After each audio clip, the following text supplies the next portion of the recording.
নমস্কার, সকলে আমার কথা শুনতে পাচ্ছেন? হ্যাঁ স্যার। হ্যাঁ স্যার, শুভ সন্ধ্যা স্যার। শুভ সন্ধ্যা। আপনাদের সকলকে আজকের ক্লাসে স্বাগত। ধন্যবাদ স্যার। তাহলে প্রতিদিনের মতো আজকের ক্লাসটাও আমি সেটা দিয়ে শুরু করব, যেটা রোজ করি। যে আমরা আপাতত কি কি পড়েছি, এটার একটাই কারণ, আমি চাইলেই আপনাদের ক্লাসে রোজ প্রত্যেক দিন এসে আমার যেটা পড়াবো সেটা শুরু করতে পারি, কিন্তু একবার আগে যেটা পড়েছি সেটা যদি একটু যতটুকু মনে আসে সেইটুকুও যদি একবার রিক্যাপিচুলেট করা যায়, তাহলে বিষয়গুলো অনেকটা মাথায় থাকে। ঠিক আছে? তো আগের দিন ক্লাসে কিংবা আগের দিন ক্লাস পর্যন্ত আমরা যা যা পড়েছি তার কতটা কি মনে পড়ছে? স্যার স্যার আশিলিং লকার হয়েছিল আগের দিন। হুম। পরস্মৈপাদী ধাতু লোড লকারের রূপ, তারপরে লিং লকার, বিভিন্ন ব্যবহার, আহ, বিভিন্ন উদাহরণ, সুবিভক্তি, হুম। আর ধাতু শব্দ, সুপ প্রত্যয় আর তিং প্রত্যয় ব্যবহার, বিভক্তি কাকে বলে, শব্দ কাকে বলে, ধাতু কাকে বলে। হুম, এগুলো আহ, হয়েছে। হ্যাঁ আচ্ছা, তো দ্বিধি লিং লকার আর আশি লিং লকার, দুটো লিং লকার বলেছিলাম। আশি লিং লকার কোন অর্থে হয় বলেছিলাম? আশীর্বাদ করা অর্থে স্যার। আচ্ছা, আর বিধি লিং লকার কোন কোন অর্থে হয়? বিধিলিং লকার স্যার পাঁচটা ছটা পাঁচটা অর্থে। ছটা ছটা অর্থ অর্থ। হয়। হুম। হুম। কি কি? নিমন্ত্রণার্থে, হুম। বিধি বিধি কাউকে আজ্ঞা দেওয়া অর্থে, আমন্ত্রণ করা অর্থে, হুম। অদিষ্ট অদিষ্ট কিছু পাওয়ার অর্থে, আহ আর কিছু সংস্পর্শ করার অর্থে, আর প্রার্থনা করার অর্থে। হুম। আর আমন্ত্রণ, আমন্ত্রণটাও আছে। আমন্ত্রণ। আচ্ছা আশিস বাবু, আপনি কিছু না বললে মাইকটা একটু মিউট করে রাখবেন, কারণ আপনার ওখান স্যার, থেকে একটা আওয়াজ। আপনার হয়ে গেলে আমি দুটো কোশ্চেন করবো, আপনার বলে আচ্ছা, দিন। হ্যাঁ করুন, এখন করুন আপনি। আচ্ছা স্যার, আপনার আগের দিনই আমাদের একটা জায়গাতে আমরা মানে অধিষ্ঠস্য উদাহরণে পড়েছিলাম। আচ্ছা, স্যার, আপনার মাইক থেকে একটা কিছু আওয়াজ আসছে, মানে আপনার কথার থেকে ওই আওয়াজটা বেশি আসছে। আপনার কি হেডফোনটা একটু লাগিয়ে আপনি আর একবার লাগাতে পারবেন খুলে? হ্যাঁ হ্যাঁ হ্যাঁ, করছি স্যার। একবার চেষ্টা করুন।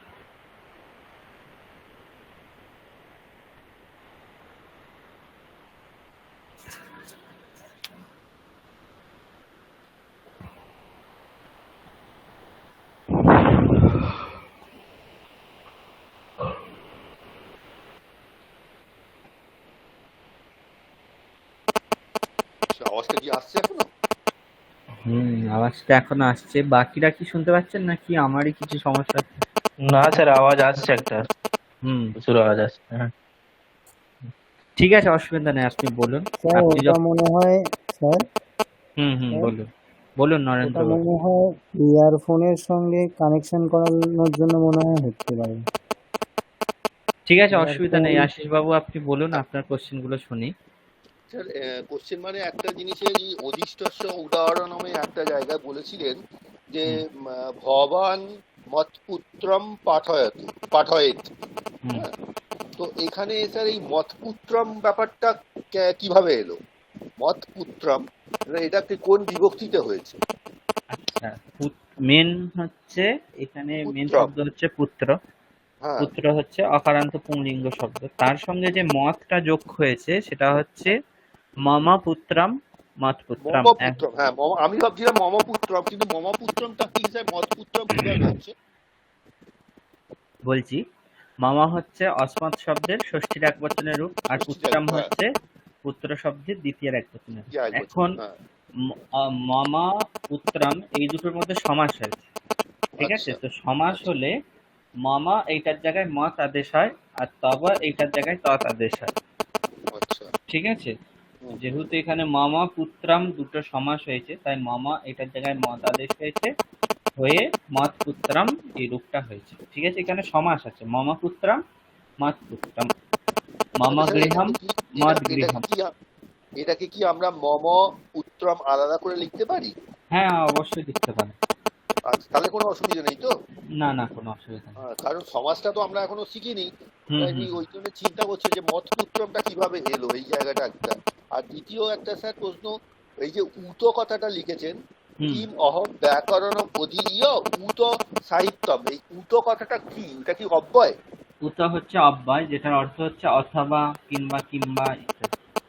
আচ্ছা, এটা উত মানে হচ্ছে অথবা, হুম, মানে অথবা। ওটা আচ্ছা, হচ্ছে একটা এইটা অব্যয়। আচ্ছা। আর আরেকটা স্যার আরেকটু জিজ্ঞাসা করছি, আরেকটা ওই যে আপনি যে চেত কথাটা দিয়ে এ করেছেন, মানে এক একটা ছিল যে চেত বা তরহি, তরহি বা চেত এইরকম যে দিয়েছেন, উদাহরণ হুম দিয়ে দেবেন, সুবৃষ্টি চেত হুম অভবিষ্যৎ তদা সুবৃষ্টম অভবিষ্যৎ। হুম। এই চেত কথাটাও কি এইরকম ভাবে অ্যাপ্লাই করা হবে? চেত চেত এটাও মানে কি? হচ্ছে, চেত মানেও হচ্ছে একটা অব্যয়। তো আচ্ছা, যদি, তাহলে, ঠিক আছে, কিংবা তাহলে যদি আর তাহলে, এই যে আমরা বোঝাচ্ছি, এই যে যদি, এটাকে বোঝাবার জন্য সংস্কৃতে চেত শব্দটার ব্যবহার করা হয়। যদি। হুম, আর আর ওই তরহি মানে তাহলে, তাহলে। তরহি। আচ্ছা, ঠিক আছে, আপনি পড়ান, যদি কোনো প্রশ্ন থাকে আমি পরে করবো। ঠিক আছে। আচ্ছা, নরেন্দ্রবাবু আগের দিন যেগুলো পড়ানো হয়েছিল সব বুঝেছিলেন? হ্যাঁ, মোটামুটি স্যার। আচ্ছা, আমি আপনাদের কিছু বাক্য লিখতে বলেছিলাম, আশিসবাবু আপনি লিখেছেন, আমার খুব ভালো লেগেছে। সবগুলোই ঠিক করেছেন। অল্প যেগুলো ধাতুর রূপ আছে সেখানে একটু একটু ভুল হয়েছে, বাকি সব একদম ঠিক করেছেন আপনি। আর আকাশবাবু আর নরেন্দ্রবাবু আপনারা করেছেন কিছু উদাহরণ। স্যার বলছি যে বাক্যগুলো লিখতে দিয়েছিলেন সেই দিনই তো ওগুলো লিখে মানে আমরা আলোচনা করলাম তো। না, ওগুলো হয়ে গিয়েছিল, কিন্তু আমি আগের দিন ক্লাস শেষ করবার আগে বলেছিলাম যে আপনারা নিজেরা যদি পারেন তাহলে কিছু বাক্য ও লিখবেন, এবং আচ্ছা আচ্ছা। ধাতুগুলো, আহ, ধাতু রূপগুলো আপনারা গুগলে সার্চ করলে সেখান থেকে পেয়ে যাবেন, এটা আমি বলেছিলাম। আপনারা কি কিছু বাক্য লিখেছেন? আমি তো স্যার করতে পারিনি। আচ্ছা, আকাশবাবু আপনি? না স্যার, আমারও করা হয়নি। ঠিক আছে, কোনো অসুবিধা নেই। আমি তাহলে এখন, যেহেতু আমরা ওই জিনিসটা শিখেছি, ওটা তো আর আমাদের আলোচনা আর একবার করা সম্ভব হবে না, তাই আমরা কিছু উদাহরণ যদি আর একবার প্র্যাকটিস করে নিই তাহলে জিনিসটা মাথায় থাকবে। তাহলে আমরা কিছু 5-6টা উদাহরণ একবার দেখে নিই, তারপর আজকে যেটা আমাদের পড়া সেটা আমরা পড়বো অবশ্যই। এখন তাহলে আমি আপনাদের সামনে কিছু বাক্য দিচ্ছি, সেগুলো আপনারা এখন একটু পড়ুন, তারপর আমরা আজকের যেটা পড়া সেটা পড়বো। আচ্ছা স্যার, একটা জিনিস আপনি এটা একটা কারেকশন করে দিয়েছেন, ওই যে পরিবেশন করা, পরিবেশন করা ধাতুটা কি হবে? ধাতু কারণ এই হচ্ছে, উপসর্গ দিয়ে ধাতু তো পাচ্ছি না, হুম, মেন ধাতুটা তাহলে কি, কোনটা দিয়ে সার্চ করবো, কিভাবে মেন করবো? ধাতু হচ্ছে বিষ ধাতু, বিষ। বীজ ধাতু। তাহলে হুম। বীজ ধাতুতে আমি ডুটলকারে গিয়েছিলাম, ওখানে তো বেসটা বলে কথাটা বলছে, তাহলে এখানে বেশি জাতিটা কি করে হবে? পরিবেশয়িতা, এটা হচ্ছে বিষ ধাতুর, আপনি কোন গণের রূপ দেখেছেন আমি জানি না, তবে বিষ ধাতু হচ্ছে নিচ চূড়াদিগণীয় ধাতু। চূড়াদিগণীয় ধাতু হলে রূপটা এই ধরনেরই হয়। এবার আপনি কোন গণের, একই ধাতু হয়তো অনেক গণে থাকতে পারে না, ঠিক আছে, আপনি ও, কোন ধাতুটা দেখেছিলেন সেটা তো আমি বলতে পারছি না, হ্যাঁ, কিন্তু এই জন্যই স্যার ভুলটা হয়ে যাচ্ছে। ব্যাপারটা আমি যেটা বলছিলাম, এখানেই আমি দেখেছিলাম যেটা, সেটাতে আমি বীজ ধাতু দিয়েই গেছি। তো বীজ ধাতুতে যখন গেলাম তখন আমাকে ওই রূপটা দেখালো। এখন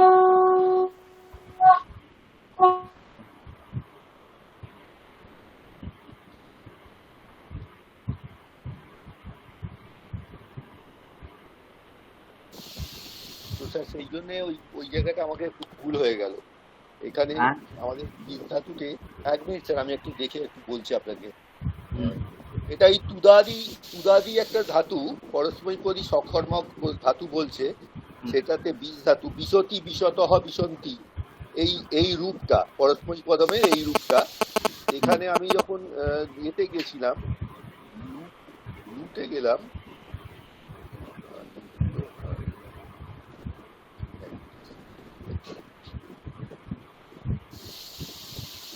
হ্যাঁ, এটা হচ্ছে কর্তরি লুট লকার বলছে, সেখানে দিচ্ছে বেষ্টা বেষ্টারৌ বেষ্টারহ বেষ্টাসি বেষ্টাস্থহ বেষ্টাস্থ হুম বেষ্টাস্মি বেষ্টাসবহ বেষ্টাসমহ, এই হুম রূপটা দিচ্ছে।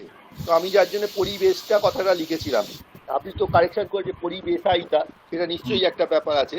তো এটা স্যার কোন মানে কোন জায়গা থেকে পাবো এইটা বুঝতে পারলাম না, সেই জন্য এই রূপটা আমি এটা মুশকিল হচ্ছে হচ্ছে। বিষ বিষ ধাতু, চূড়াদিগণীয় বিষ ধাতু। তার চুদাদিগণীয়। চূড়াদিগণীয় চূড় চূড়। ও আচ্ছা, এটা এটা তো চুদাদি দিচ্ছে। হুম তাহলে কি এরই চূড়াদিগণী। আলাদা রূপ হবে? এরই হ্যাঁ আলাদা হ্যাঁ। রূপ আছে? হুম আচ্ছা আচ্ছা আচ্ছা, ঠিক আছে।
আচ্ছা, বাক্যগুলো আপনারা দেখতে পাচ্ছেন তো? আপনাদের সঙ্গে স্ক্রিন শেয়ার করা হয়নি এখনো।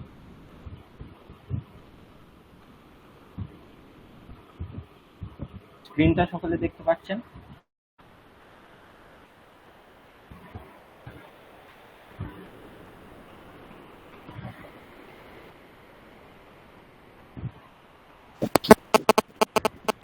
আচ্ছা, দেখা যাচ্ছে।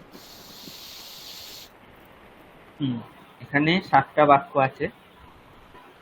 আহ, কোনটার কোন লকার হবে একটু আপনারা বলুন, আমি রূপগুলো বলে দিচ্ছি, তারপর আপনারা যেমন বাক্যগুলো করছিলেন করবেন। ঠিক আছে?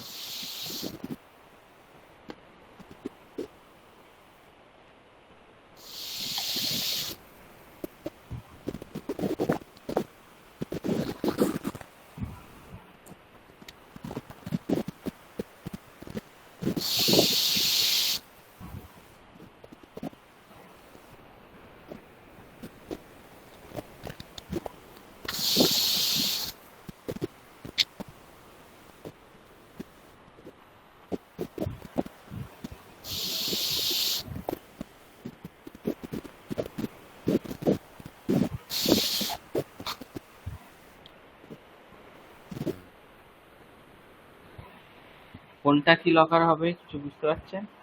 হ্যাঁ স্যার, বলবো। হ্যাঁ বলুন। আমি গতকাল ভাত খেয়েছিলাম, কোন লকার হবে এটা? এটা লং লং লকার হবে। লং লকার হবে। আচ্ছা, খেয়েছিলাম এখানে ধাতু হচ্ছে খাদ ধাতু। খাদ ধাতু। ঠিক আছে, আর কর্তা হচ্ছে এখানে আমি, অহং। মানে উত্তম পুরুষের এক বচন, তাই খাদ ধাতুর লং লকার উত্তম পুরুষের এক বচনের যেটা রূপ সেটা এখানে হবে, তো সেটা রূপ হয় অখাদম। অখাদম। ঠিক আছে। আচ্ছা, তারপর তোমরা সিনেমা দেখেছিলে, আহ, এটাতে তো স্যার দেওয়া নেই কোনো, আজকের কি অদ্যতন বা অনদ্যতন কিছু বলা নেই, তাহলে আমরা অনদ্যতনই করছি, তাহলে হুম এখানেও লং লকারই হবে। হুম আচ্ছা, কর্তা এখানে কি আছে? তোমরা। তোমরা আছে। ঠিক আছে, তাহলে দৃশ ধাতু লং লকার। আচ্ছা, তোমরা এটা কোন উত্তম পুরুষ, মধ্যম পুরুষ না প্রথম পুরুষ? মধ্যম পুরুষের বহুবচন। মধ্যম পুরুষের বহু বচন হবে লং লকারে। কি রূপ হবে কারো জানা আছে?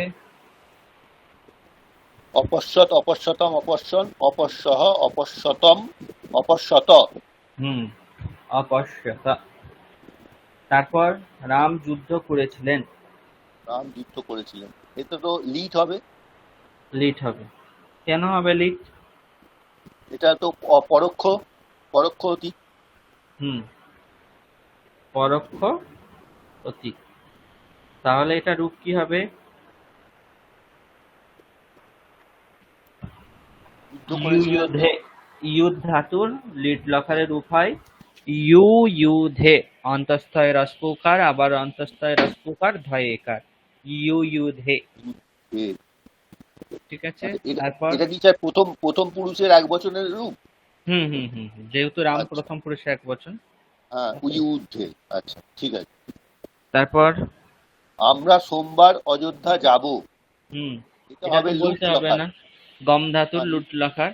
লুট এটা লকার। সবাই আশা করছি পারবেন। হুম, গন্তাস মাহা। তারপর তাসমা। কৃষক কৃষিকার্য করছেন।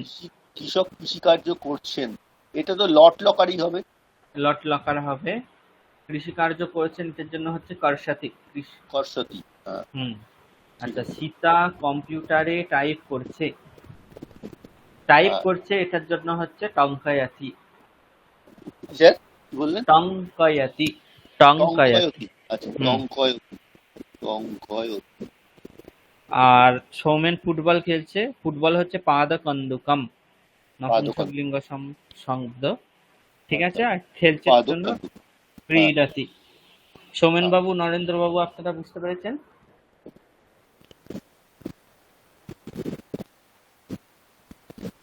সরি, স্যার এটা আকাশ বাবু স্যার আর হ্যাঁ স্যার। নরেন্দ্র। হ্যাঁ স্যার।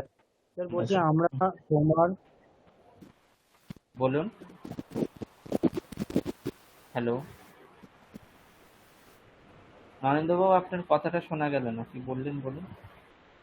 হ্যাঁ আমি জানতে চাইছি স্যার, আমরা সোমবার অযোধ্যা যাব, এটা হুম, কোন লকারে বললেন একবার বলবেন? লুট লকার। লুট লকার।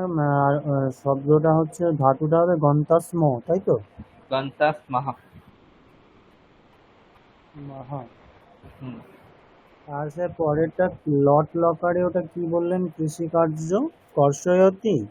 করসতি। করসতি। ক পেট কটা মূর্ধন্য ষ রেপ তো স্যার? হুম। ঠিক আছে, তাহলে বাক্যগুলো করুন। হয়ে গেলে বলবেন। আমরা এই বাক্যগুলো দেখে নিই, তারপর আজকে যেটা পড়া সেটা বলবো।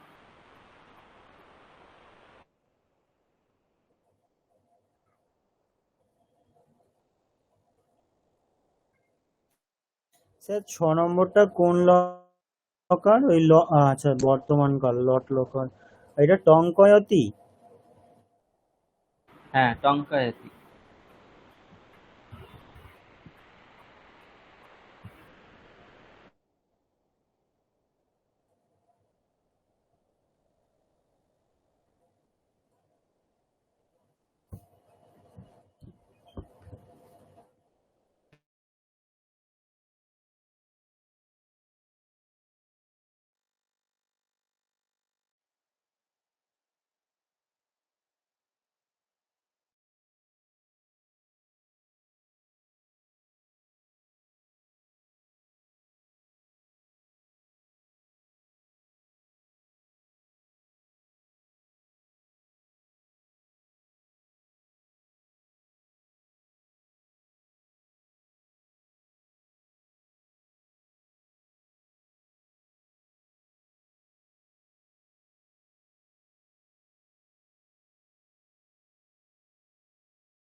স্যার হয়ে গেছে। আচ্ছা বলুন, আপনি পঞ্চম বাক্যটা কি করেছেন? স্যার কৃষক কৃষিকার্য করছেন, কৃষকঃ কৃষিকার্যম কর্ষতি। কৃষিকার্যম করতি বলতে হবে, না হলে কর্ষতি বলতে হবে, যে কোনো আচ্ছা একটা। ঠিক আছে, কর্ষতি এটার মানেই হচ্ছে কৃষিকাজ করছেন। আর আপনি আচ্ছা যদি কৃষি কার্যম বলেন তাহলে করসতি তাহলে না বলে করতি বলিয়ে দিন। আচ্ছা করো। ঠিক আছে। আচ্ছা, তারপর দ্বিতীয়টা। তোমরা সিনেমা দেখেছিলে, ইউয়ম চলচ্চিত্রম অপশ্যৎ। ইউয়ম চলচ্চিত্রম অপশ্যৎ। অপশ্যৎ। হ্যাঁ স্যার। ভালো করে বলুন। কর্তা কোন পুরুষ কোন বচন আছে? মধ্যম পুরুষ বহুবচন আছে। অপশ্যতম।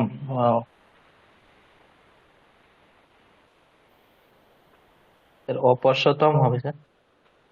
না, অপশ্যতম কি করে হবে?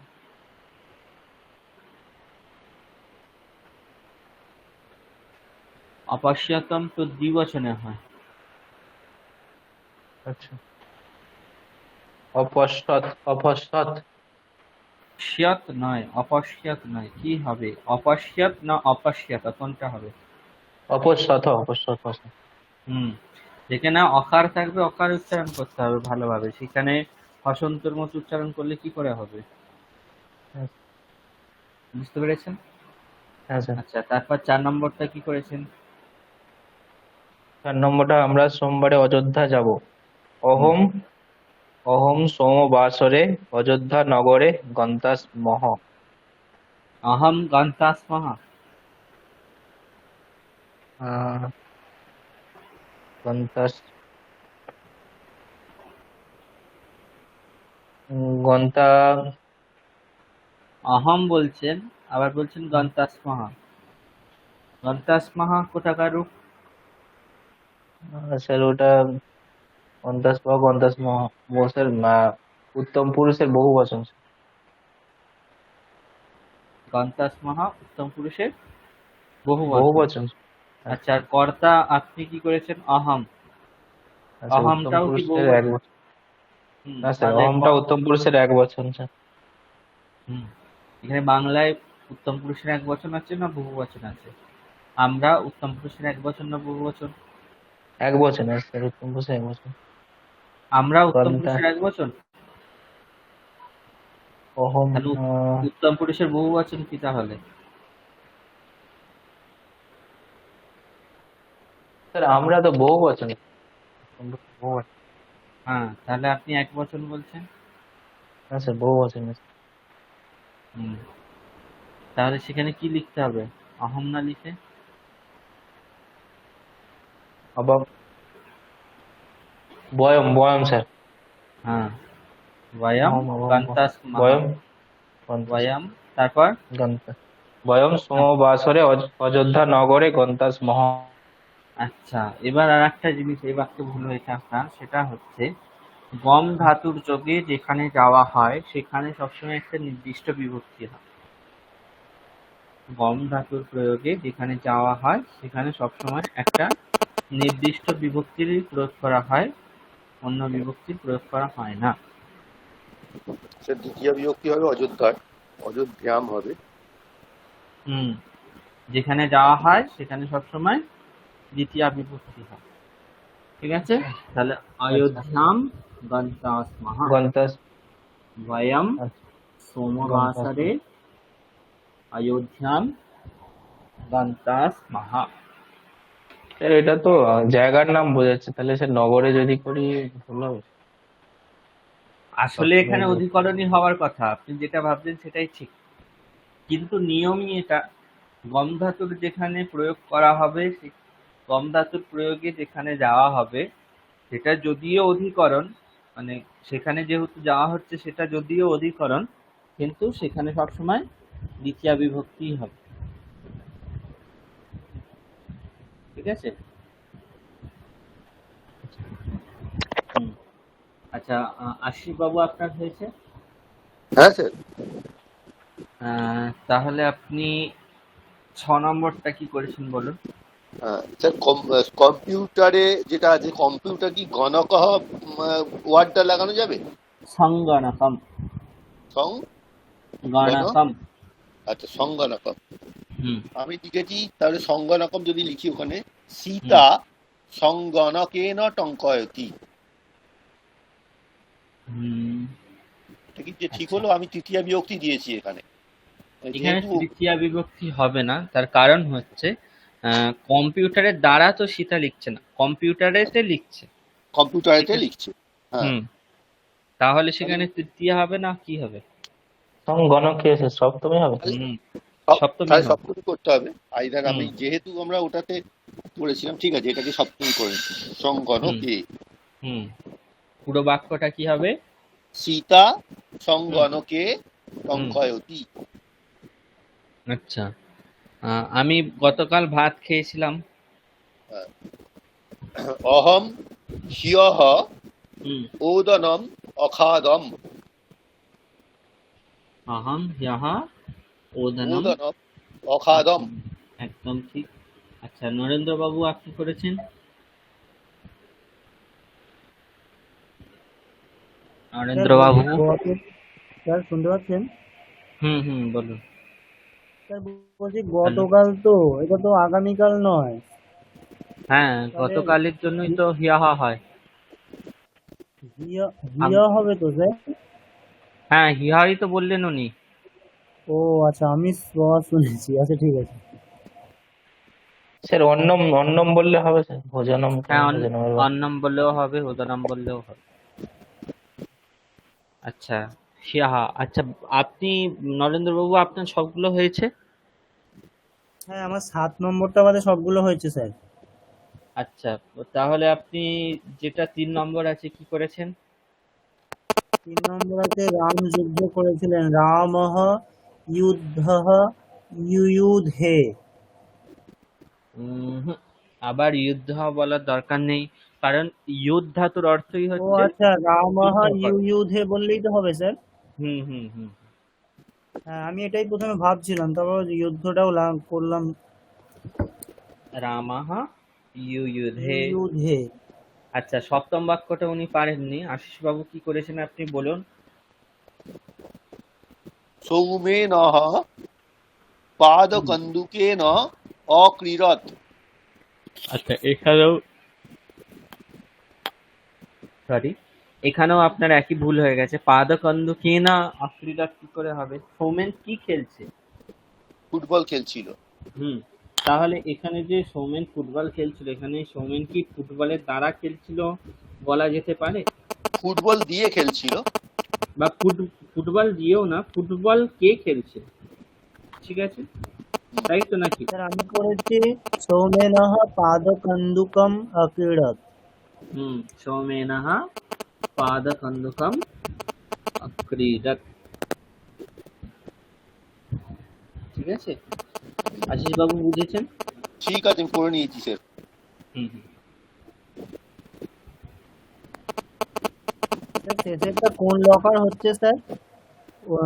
অতীতকালের কোন লকার স্যার? লং লকার, অনবদ্যথনতি।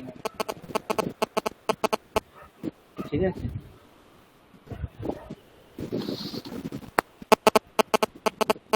আচ্ছা, আশিস বলছি বাবু, এই এবার আপনি মাইকটা মিউট স্যার করে দিন। বলছি এই বাক্যটা 5 নম্বর বাক্যটা, স্যার 5 নম্বর বাক্যটা একবার আমি বলবো।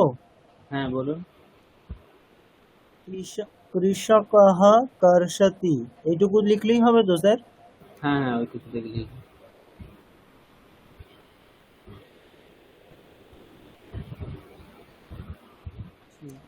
আচ্ছা, আমি আপনাদের বলেছিলাম যে ধাতুর রূপগুলো দেখাবো, তো আমার একটু অন্য কাজের জন্য আমি ধাতুর রূপগুলো আজকে লিখে উঠতে পারিনি।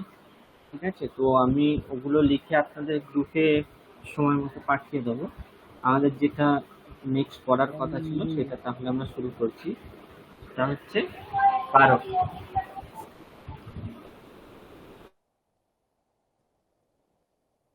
স্যার পাদকন্দুকম দন্ত নয়দয় হর্ষৌকার।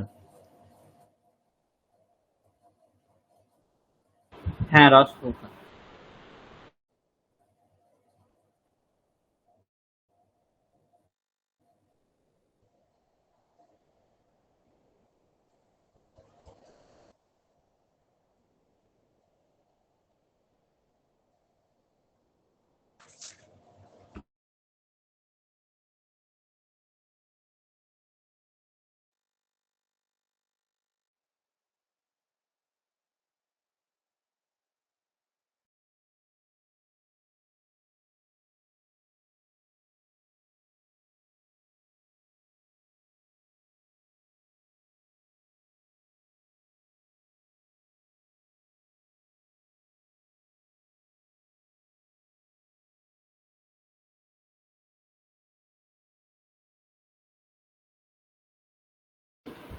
হ্যাঁ, নরেন্দ্রবাবু বলুন কি বললেন? পাদকন্দুকম, এখানে দন্তন্য হকার হবে কিনা, দন্ত তাই তো? নয়ডায় হস্যকার, তাই তো? হ্যাঁ হ্যাঁ, দন্তন্য হকার।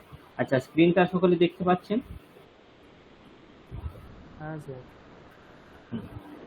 তাহলে এরপর আমাদের যেটা দেখার, আমরা তাহলে আগের দিন কি দেখেছিলাম? বিভক্তি কাকে বলে সেটা দেখেছিলাম, তাই তো? তাহলে বিভক্তি কাকে বলে সেটা দেখতে গিয়ে আমরা দেখেছিলাম যে শব্দের পর যে সমস্ত বর্ণ সমষ্টি হয়ে শব্দকে পদে পরিণত করে এবং কারক বিভক্তি নির্ণয়ে সাহায্য করে, এবং ধাতুর পর যেই সমস্ত বর্ণ বা বর্ণ সমষ্টি যুক্ত হয়ে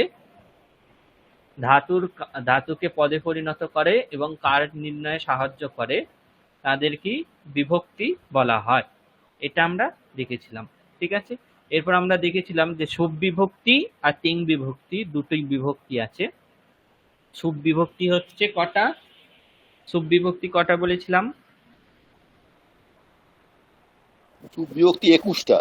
21টা। আর তিং বিভক্তি কটা বলেছিলাম? 18টা।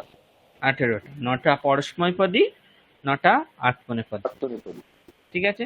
তাহলে শুভ বিভক্তির যে 21টা, তাদের মধ্যে 21টা শুভ বিভক্তির মধ্যে সু একটা প্রত্যয়, ঔ একটা প্রত্যয়, যস একটা প্রত্যয়, ঔট, সস, এইরকম ভাবে টোটাল শুভ বিভক্তিতে 21টা প্রত্যয় আছে, ঠিক আছে?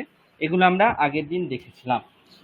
আচ্ছা, এরপর তাহলে আমাদের দেখতে হবে যে এই যে 21টা শুভ বিভক্তি আছে, এগুলো কখন কখন হয়। ধাতুর ক্ষেত্রে আমরা দেখেছি যে 9টা যে পরস্ময় পদ প্রত্যয় বিভক্তি আছে, তিন বিভক্তির মধ্যে 9টা যে প্রথম প্রত্যয়গুলো আছে সেগুলো আমরা দেখেছি পরস্ময় পদের ক্ষেত্রে হয়, আর বাকি যে অন্তিম 9টা আছে সেগুলো আত্মনেপদের ক্ষেত্রে হয়।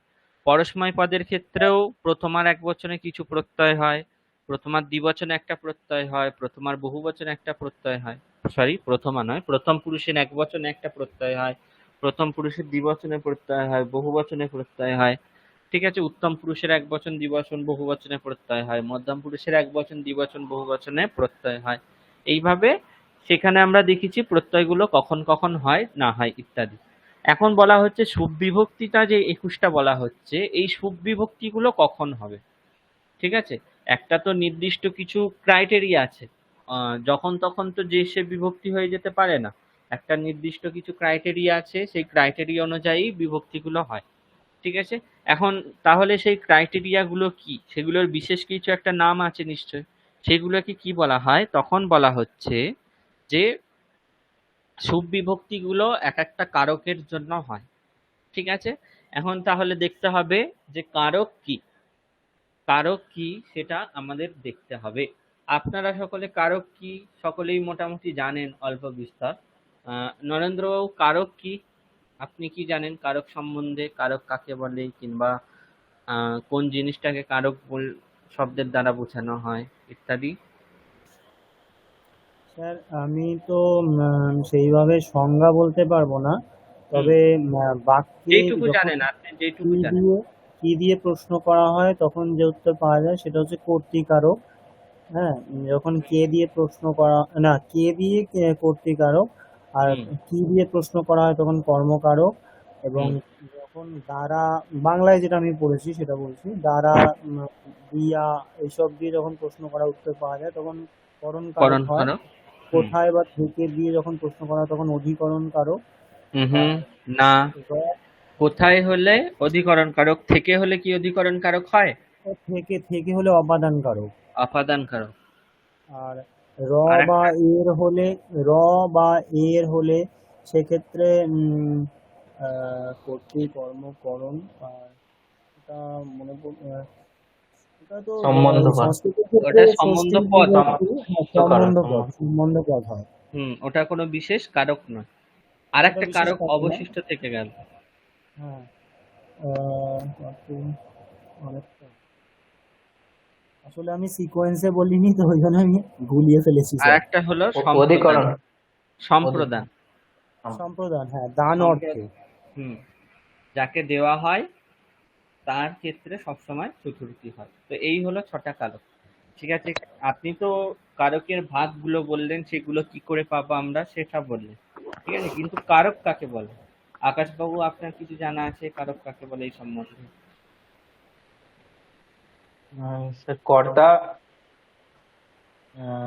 যার দ্বারা ক্রিয়া ক্রিয়া করে তাকে তাকে কারক বলা কারক হয়। কারক বলে। আচ্ছা, তাহলে কর্তা যার দ্বারা ক্রিয়া করে, তাহলে কর্তাকে কি কোনো কারক বলা হবে না?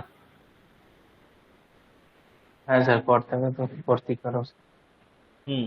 কিন্তু আপনি যেইভাবে বলছেন সেই হিসেবে তো কর্তাকে কারক বলা যেতে পারে না। আচ্ছা, আশিস বাবু, আপনার কিছু জানা আছে? স্যার, বাক্যে ক্রিয়াপদের সঙ্গে অন্যান্য পদের যে সম্পর্ক তাকে কারক বলে।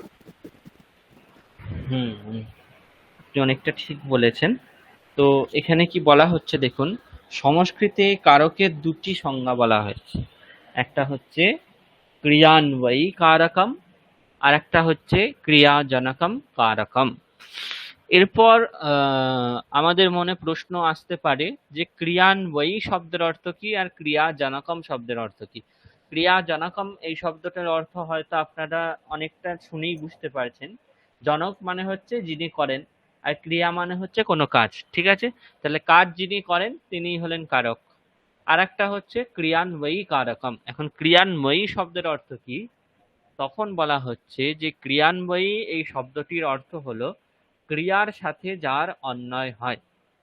অন্বয় মানে কোনোভাবে কোনো না কোনোভাবে ক্রিয়ার সঙ্গে যাদের কোনো না কোনো সম্পর্ক থাকে, তা সেই তাকেই ক্রিয়ান্বয়ী বা ক্রিয়ান্বয় বলা হয়। ঠিক আছে, এখন বলা হচ্ছে কারক মানে ক্রিয়ার সঙ্গে তার কোনো না কোনোভাবে কিছু না কিছু সম্পর্ক থাকবে, তাই কারককে ক্রিয়ান্বয়ী বলা হয়।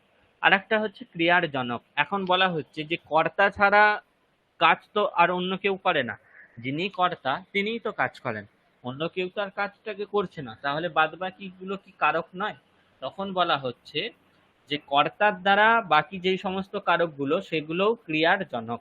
ঠিক আছে, তাই ক্রিয়ান্বয়ী কারকম এটা হচ্ছে একটা কারকের সংজ্ঞা, কারণ কারক যত সমস্ত কারক আছে সবগুলিরই ক্রিয়াতে অন্বয় হয়, তাই ক্রিয়ান্বয়ী কারকম এটা হচ্ছে একটা কারকের সংজ্ঞা। বা কারক কাকে বলে সেটা বলতে গেলে ক্রিয়ার সাথে যার যার অন্বয় হয় সেই সমস্তই হলো কারক, এটি একটা। আরেকটি হচ্ছে ক্রিয়াজনকম কারকম, অর্থাৎ সাক্ষাৎ কিংবা পরম্পরাগতভাবে ক্রিয়াকে যিনি করেন বা যারা করে তারাই হলো কারক। ঠিক আছে, এখন সেই কারক একটা হতে পারে, দুটো হতে পারে, তিনটা হতে পারে, অথবা ছটা হতে পারে।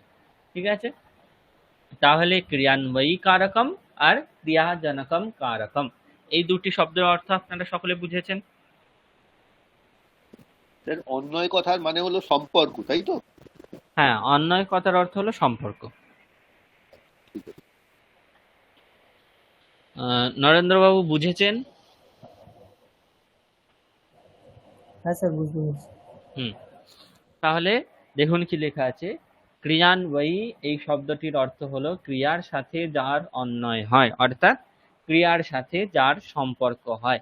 আর ক্রিয়াজনকম এই শব্দটির অর্থ হলো ক্রিয়া যার দ্বারা করা বা নিষ্পন্ন হয়, অর্থাৎ ক্রিয়াকে যে করে। সুতরাং ক্রিয়াতে যার অন্বয় হয় অথবা যার দ্বারা ক্রিয়া নিষ্পন্ন হয় তাকেই কারক বলা হয়।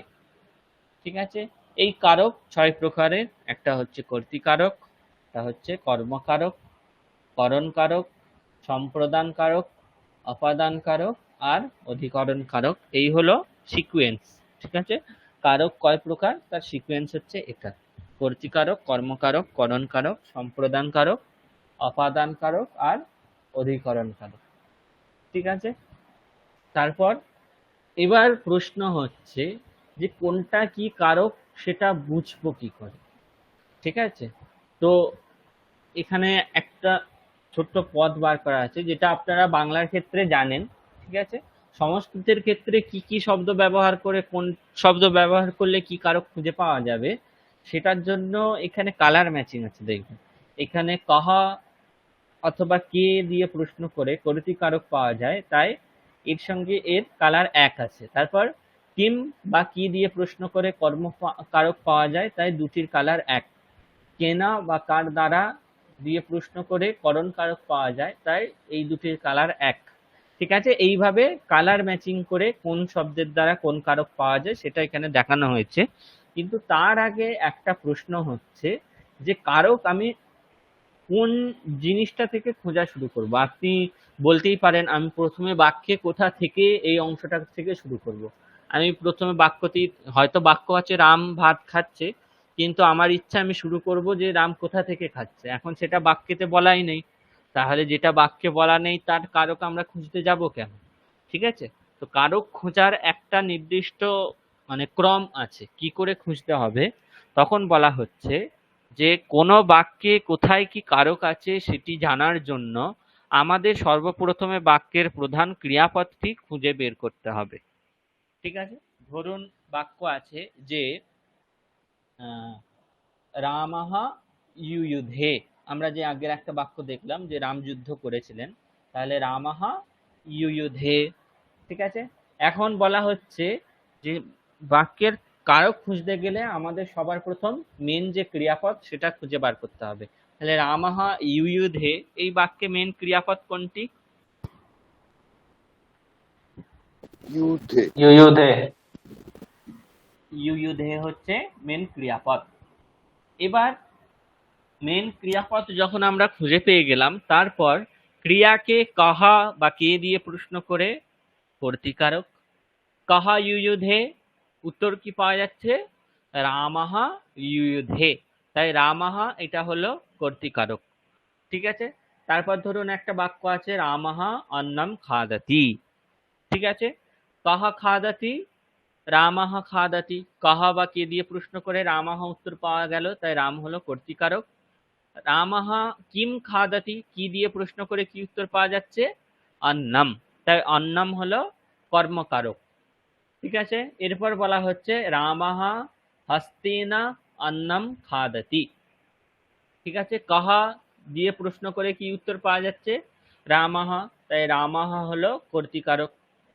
ঠিক আছে? রামাহা কিম খাদতি, অন্নম উত্তর পাওয়া যাচ্ছে, তাই অন্নম হলো কর্মকারক।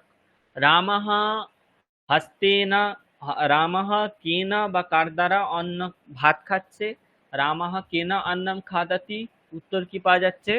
হস্তেনা, তাই হস্তেনা হলো করণ কারক। ঠিক আছে?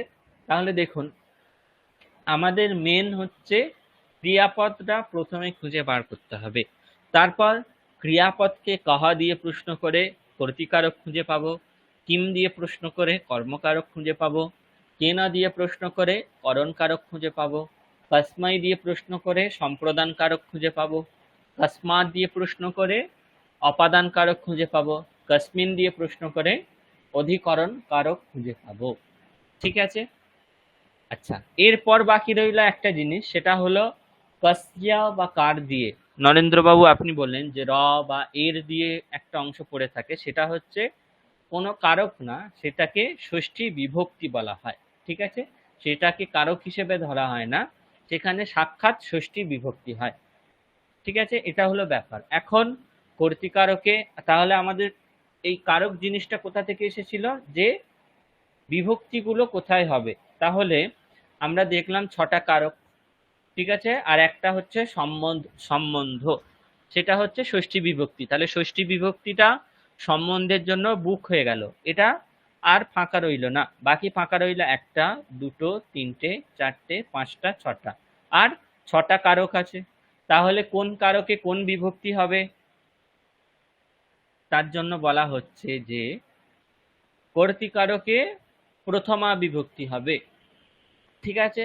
কর্মকারকে দ্বিতীয়া বিভক্তি হবে, করণকারকে তৃতীয়া বিভক্তি হবে, সম্প্রদান কারকে চতুর্থী বিভক্তি হবে, অপাদান কারকে পঞ্চমী বিভক্তি হবে। সম্বন্ধ, এখানে কিন্তু কারক লেখা নেই, এখানে কি লেখা আছে? শুধুমাত্র সম্বন্ধ লেখা আছে। তাই যখনই কিছু সম্বন্ধ বোঝানো হবে তখনই ষষ্ঠী বিভক্তি হবে। আর অধিকরণ কারকে কি হবে? সপ্তমী বিভক্তি হবে। তাহলে কোন কারকে কোন বিভক্তি হবে বুঝতে পেরেছেন সকলে?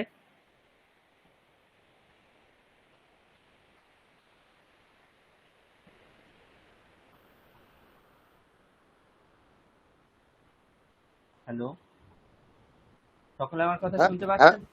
হ্যাঁ স্যার, বুঝতে পেরেছি। আচ্ছা, আপনারা কেউ সাড়া দিচ্ছেন না, আমি ভাবছি হয়তো আপনারা শুনতে পাননি, আমি এতক্ষণ একাই বসে গেলাম। না না না না, আমরা তো মানে শুনেছি, এখন কে সাড়া দেবে সেটা নিয়ে একটু প্রশ্ন, যার জন্য আমি অফ ছিলাম আর কি। ঠিক আচ্ছা আছে, আমি আচ্ছা, সব বুঝতে পেরেছি। হ্যাঁ।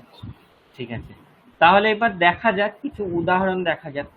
ঠিক আছে, আমরা তো দেখলাম যে ক্রিয়াকে কহ দিয়ে প্রশ্ন করে, এগুলো আপনারা সকলেই জানেন, কিন্তু মানে সংস্কৃতে যেইভাবে জানা উচিত সেইভাবে আমি একটু তাও বলে দিচ্ছি আপনাদের।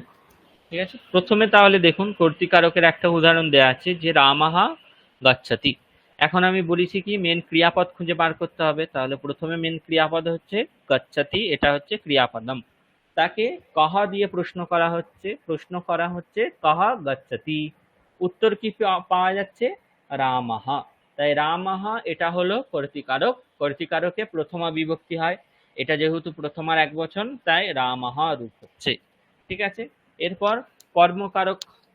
কর্মকারকের ক্ষেত্রে কি দিয়ে প্রশ্ন করতে হবে? কিম দিয়ে। তাহলে এখানেও মেন ক্রিয়াপদ প্রথমে খুঁজতে হবে। প্রথম মেন ক্রিয়াপদ এখানে কি পাওয়া গেল? তাহলে খাদাতি। ঠিক আছে, কিম খাদাতি, কিম দিয়ে প্রশ্ন করে কি উত্তর পাওয়া যাচ্ছে? অন্নম। অন্য। তাই অন্নম এটা হলো কর্মকারক, কর্মকারকের দ্বিতীয়া বিভক্তি। ঠিক আছে, তারপর করণ কারক। নেত্রেণ পশ্যতি, মেন ক্রিয়াপদ প্রথমে খুঁজতে হবে পশ্যতি। কেনা পশ্যতি, কেনা দিয়ে প্রশ্ন করে উত্তর কি পাওয়া যাচ্ছে? নেত্রেণ। তাই নেত্রেণ এটা হচ্ছে করণ কারক, করণ কারকে তৃতীয়া বিভক্তি। তারপর দেখুন দানার্থক ধাতুর প্রয়োগে যাকে দেওয়া হয় তাকে তার থেকে সবসময় চতুর্থী বিভক্তি হয়। এখন দা ধাতু হচ্ছে দানার্থক ধাতু। ঠিক আছে, তাহলে কসময় দাদাতি, কার জন্য দিচ্ছে প্রশ্ন করে উত্তর কি পাওয়া যাচ্ছে? রামের জন্য দিচ্ছে। তাই রাম হলো সম্প্রদান কারক, সম্প্রদান কারকে চতুর্থী বিভক্তি হচ্ছে, তাই রামায় দাদাতি এই বাক্যটা নিষ্পন্ন হচ্ছে। তারপর অপাদান কারক। অপাদান কারকের ক্ষেত্রে প্রথমে ক্রিয়াপদ খুঁজতে হবে আগাচ্ছতি। কসমাৎ আগাচ্ছতি, কোথা থেকে আসছে, বা কুতাহা আগাচ্ছতি, উত্তর কি পাওয়া যাচ্ছে? গ্রাম থেকে আসছে। তাই গ্রাম এটা হলো অপাদান কারক, অপাদান কারকে পঞ্চমী বিভক্তি, তাই গ্রামাৎ আগাচ্ছতি। ঠিক আছে, তারপর ষষ্ঠী বিভক্তি, এটা কিন্তু কোনো কারক নয়, আমি আবারও বললাম, যখন কোনো দুটি বস্তুর মধ্যে সম্বন্ধ বোঝানো হবে তখন সেখানে ষষ্ঠী হবে। যেমন দেখুন এখানে রামস্য পুস্তকম, রামের বই। এখন বই আর রামের মধ্যে স্ব আর স্বামী সম্বন্ধ। স্ব মানে হচ্ছে সম্পত্তি, আর স্বামী মানে হচ্ছে সম্পত্তির যিনি অধিকারী। ঠিক আছে, তাহলে বইটা হচ্ছে সম্পত্তি আর রাম হলো সম্পত্তির, সেই সম্পত্তির অধিকারী। তাই রাম আর বইয়ের মধ্যে সস্বামী ভাবরূপ সম্বন্ধ আছে, সেই জন্য রামস্য পুস্তকম। আর একটা উদাহরণ যদি আমি বলি তাহলে পিতুঃ পুত্রঃ, পিতার পুত্র। দেখুন পিতা আর পুত্রের মধ্যে একটা হচ্ছে জন্য আর একটা হচ্ছে জনক। পুত্র হলো জন্য আর জনক হচ্ছে পিতা। তাই পিতা আর পুত্রের মধ্যে জন্য জনক ভাব সম্বন্ধ থাকে, সেই জন্য পুত্রস্য বা পিতুঃ পুত্রঃ, এখানে পিতুঃ এখানে ষষ্ঠী বিভক্তি হচ্ছে, কারণ কি পিতুঃ পুত্রঃ দুটো শব্দের মধ্যে সম্বন্ধ আছে, এখানেও তাই। রামস্য পুস্তকম, এখানেও সম্বন্ধ আছে, যেহেতু সম্বন্ধ আছে তাই ষষ্ঠী বিভক্তি হচ্ছে। কস্য পুস্তকম, উত্তর কি পাওয়া যাচ্ছে? রামের বই। তাই রামস্য এখানে ষষ্ঠী হলো, যেহেতু রাম আর বইয়ের মধ্যে সম্বন্ধ আছে। আর শেষ স্যার যে কারক পিতুহুটা, পিতুঃ, পিতুহুটা ওখানে স্যার? পিতুঃ ওখানে ষষ্ঠী হলো তো। রামস্য ওটা স্যার। পুস্তকম যেমন রামের বই, ঠিক আছে, সেরকমই পিতার পুত্র, মানে যাদের দুজনের মধ্যে সম্বন্ধ হবে তাদের মধ্যে যে প্রধান তার থেকে ষষ্ঠী হবে। ঠিক আছে, রামস্য পুস্তকম এই বাক্যে বোঝাই যাচ্ছে রাম হচ্ছে প্রধান, তার সম্পত্তি হচ্ছে বই, তাই রামস্য পুস্তকম। পিতার পুত্র বললে নিশ্চয়ই পিতা হচ্ছে সবার আগে, তারপর পুত্র, তাহলে পিতা হচ্ছে প্রধান, তাই পিতুঃ এখানে ষষ্ঠী হচ্ছে, পুত্রাহ এটা প্রথমা থাকছে। ঠিক আছে, এইভাবে আরো স্যার বলতে পারেন বৃক্ষস্য পিতা ফলম। আকারান্ত শব্দ স্যার, আকারান্ত। না, পিতা আকারান্ত শব্দ নয়, পিতা হচ্ছে ঋকারান্ত পুংলিঙ্গ শব্দ, তার ষষ্ঠীর এক বচনে পিতুঃ হয়। ঠিক আছে, আচ্ছা। পিতা পিতরৌ পিতরः পিতরম পিতরৌ পিতॄন পিত্রা পিতৃভ্যাম পিতৃভ্যঃ पित्रे पितृभ्यां पितृभ्यः पितुः पितृभ्यां पितृभ्यः पितुः पित्रोः पितॄणां पितरि पित्रोः पितृषु। ঠিক আছে। রামস্য ঋকারান্ত পুংলিঙ্গ। ঋকারান্ত পুংলিঙ্গ শব্দ। রামস্য পুস্তকম, তারপর হচ্ছে বৃক্ষস্য ফলম, পিতুঃ পুত্রः, ইত্যাদি ইত্যাদি ইত্যাদি নানান উদাহরণ। ঠিক আছে। আচ্ছা, তারপর পড়ে রইল হচ্ছে অধিকরণ কারক। অধিকরণ কারকের ক্ষেত্রে একদম সহজ, কোথায় দিয়ে প্রশ্ন করে বা তসমিন দিয়ে প্রশ্ন করে যেটা উত্তর পাওয়া যায় সেটাই হচ্ছে অধিকরণ কারক। তাহলে বনে তিষ্ঠতি, এখন মেন ক্রিয়াপদ সবার প্রথমে খুঁজতে হবে তিষ্ঠতি। ঠিক আছে, তিষ্ঠতি মেন ক্রিয়াপদ, তাকে তসমিন বা কোথায় তিষ্ঠতি প্রশ্ন করলে উত্তর কি পাওয়া যাচ্ছে? বনে। তাই বনে হচ্ছে অধিকরণ কারক, অধিকরণ কারকে সপ্তমী বিভক্তি হয়, তাই বনে তিষ্ঠতি এই বাক্যটা হচ্ছে। ঠিক আছে, তাহলে ছটা কারক আর সম্বন্ধ বিভক্তি বা ষষ্ঠী বিভক্তি সকলে বুঝতে পেরেছেন? হ্যাঁ স্যার। এখন কারক বিভক্তি নির্ণয় করতে আর কোনো সমস্যা হবে না তো নরেন্দ্র বাবু? না স্যার। আচ্ছা, তাহলে কিছু বাক্য দেখা যাক, কিছু বাক্য আপনাদের দিই, সেগুলোতে কোনটা কি কারক নিজেরা ঠিক করে সেখানে কি বিভক্তি হবে নিজেরা লাগাবেন। সহজ সহজ উদাহরণই দেবো, কিছু কঠিন না।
দেখতে পাচ্ছেন তো সকলের স্ক্রিনটা? হ্যাঁ স্যার, দেখা যাচ্ছে। হুম।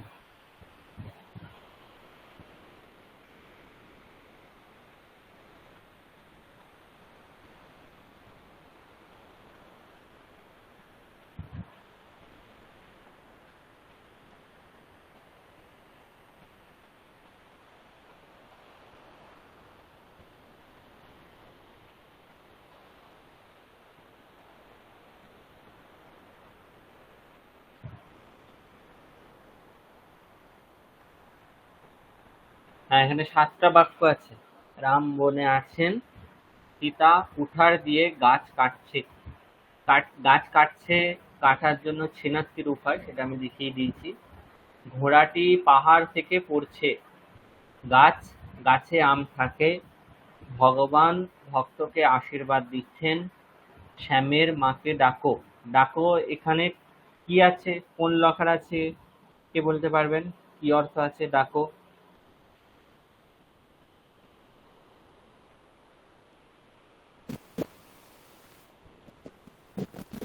এটা আজ্ঞাবহ, এটা আছে স্যার, এটা লুট লকার করা বিধি, যায়, বিধি, লুট লকার, লুট লুট লোড লকার লুট করা যায়, লোট, লোট অথবা লুট লুট বিধিলিঙ্গ।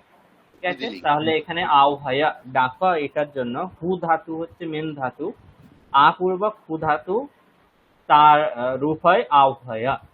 ঠিক আছে। আচ্ছা, বোতলের জন্য হচ্ছে কুপি, বোতল থেকে জল পড়ছে। কুপি হচ্ছে দীর্ঘ ইকারান্ত শব্দ, কিন্তু এটা একটু দেখবেন সকলে। ঠিক আছে, তাহলে এই বাক্যগুলো দেয়া হলো, আপনারা এই বাক্যগুলো করুন। যদি কোনো শব্দের কোনো অসুবিধা হয় তাহলে জিজ্ঞাসা করবেন। ঠিক আছে, একদম সহজ বাক্য দেওয়া হয়েছে, আশা করছি সবগুলোই পারবেন।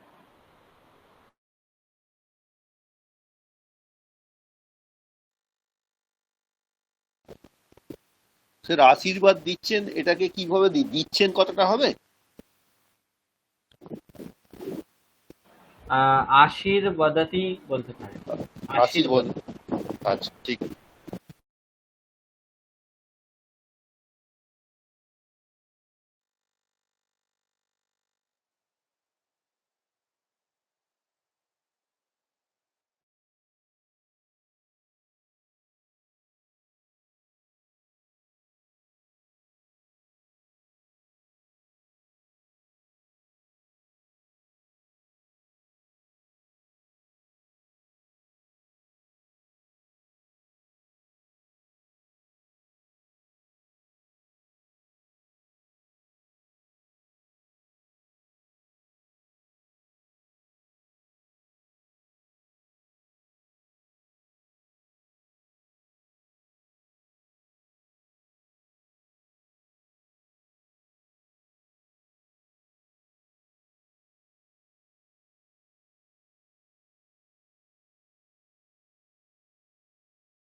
স্যার,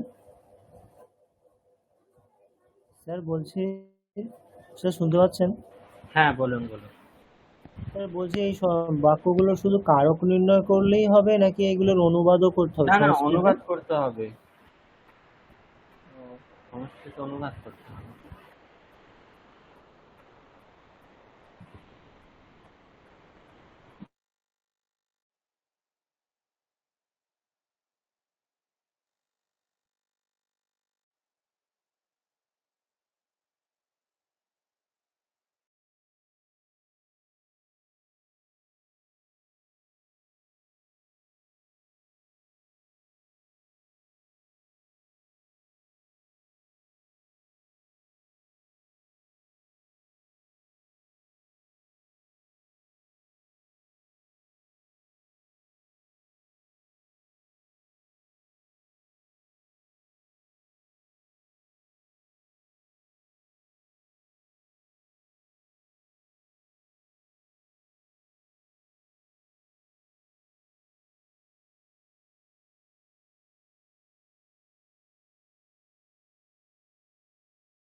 আচ্ছা, আশিস বাবু আপনার হয়ে গেছে?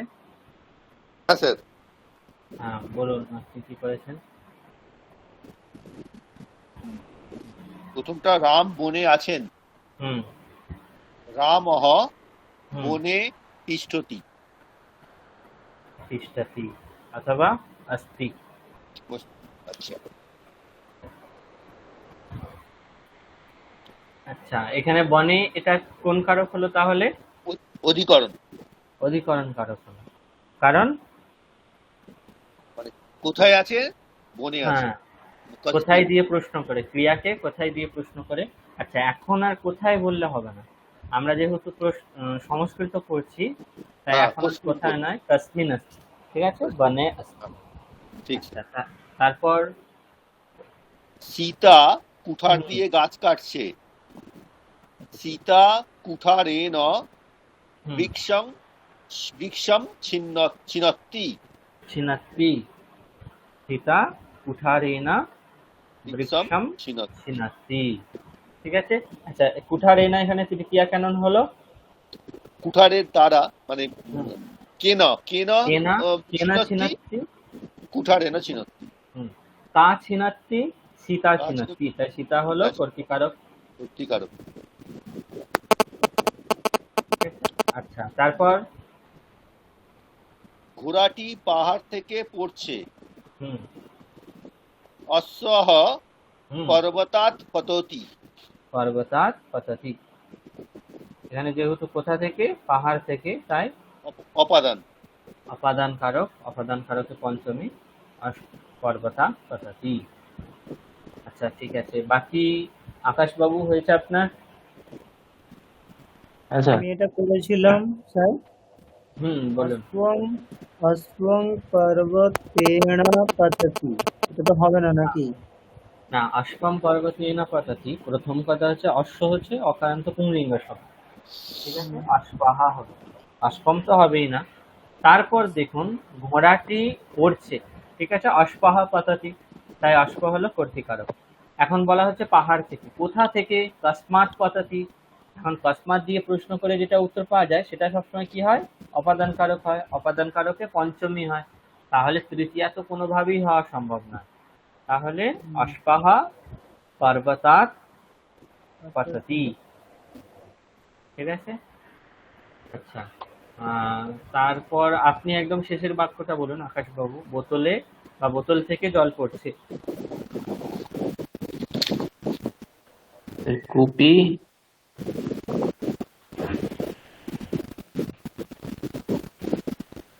কুপিত জলম পততি।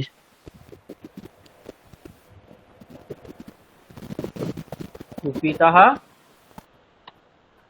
কুপিত জলম পততি। হ্যাঁ, কুপিতঃ জলম পততি। আচ্ছা, তাহা না করে যদি আমি শুধু কুপি শব্দ ব্যবহার করতে বলতাম, তাহলে কি হতো?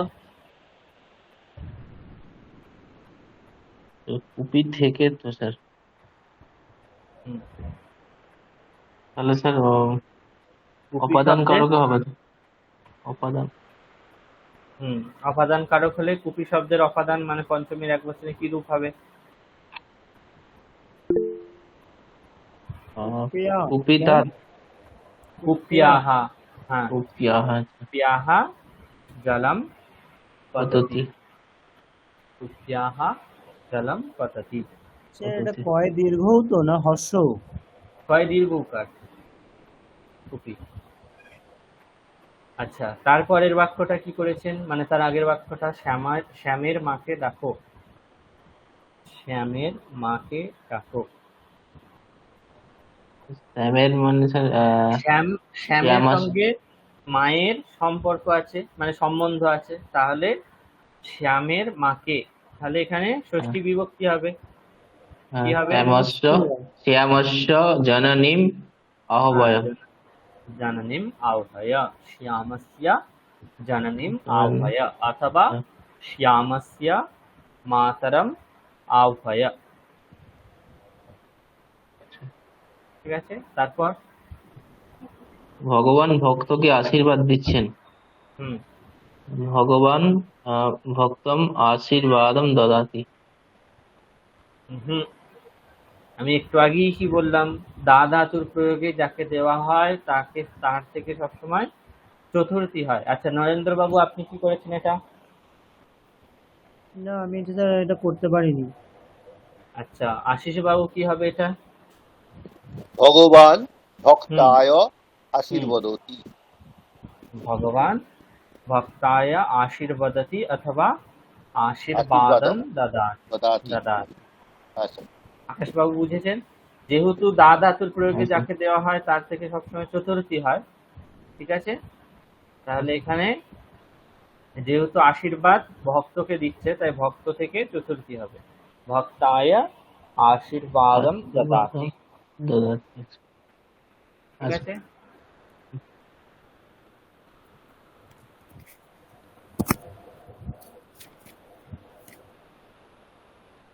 আচ্ছা, নরেন্দ্র বাবু, আপনি গাছে আম থাকে এটা কি হবে বলুন? এটাই একমাত্র অবশিষ্ট রইলো, তাহলে বাকিগুলো হবে। आम्रम आम्रम वृक्षे अस्ति। হ্যাঁ, বৃক্ষে আমরাম अस्ति অথবা আমরাম বৃক্ষে अस्ति, ইত্যাদি যা খুশি আপনি ক্রম চেঞ্জ করতে পারেন, কিন্তু বাক্যটা একদম ঠিক আছে, বৃক্ষে আমরাম अस्ति। আচ্ছা আমরাহ যদি বলতাম তাহলে কি হতো?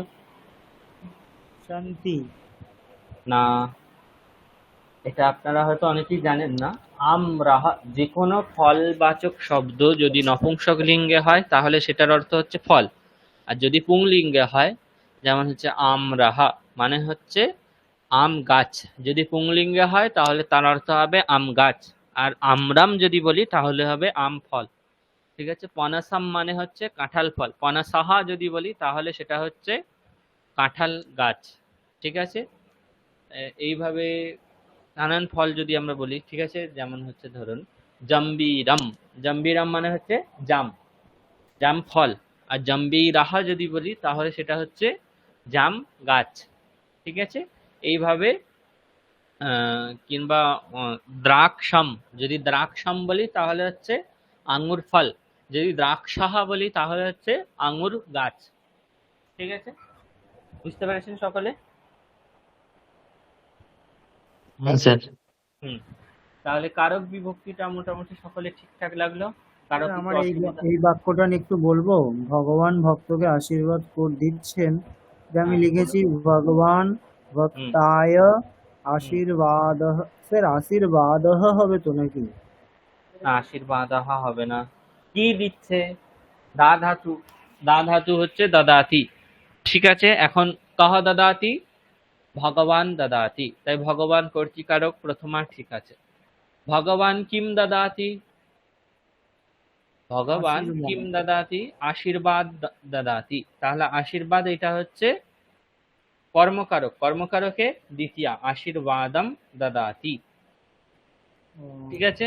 তারপর হুম, ভগবান আশীর্বাদম কস্मै দদাতি, কার জন্য দিচ্ছে? উত্তর কি পাওয়া ভক্তা। যাচ্ছে? ভক্তের জন্য। তাহলে ভক্ত হলো চতুর্থী, সম্প্রদান, চতুর্থী হবে, তাই ভক্তায়, ভগবান ভক্তায় আশীর্বাদম দদাতি। ঠিক আছে? বুঝতে হুম। পেরেছেন? আচ্ছা, প্রথমে কি ভগবান ওটা হবে তো নাকি? না না না, ভগবান হবে না, ভগবত হচ্ছে মেন শব্দ। ভগবত ও শব্দের আচ্ছা, ভগবান। প্রথম আর এক আচ্ছা বচনে ভগবান রূপ হয়। ঠিক আচ্ছা আছে? আচ্ছা। ভগবত, ভগবান কখনোই হবে না। अच्छा, श्यामस्य मातर आहवाय। मातर और मातरः। मातरम, ओ मातरम। मातरम, श्यामस्य मातरम आह्वय।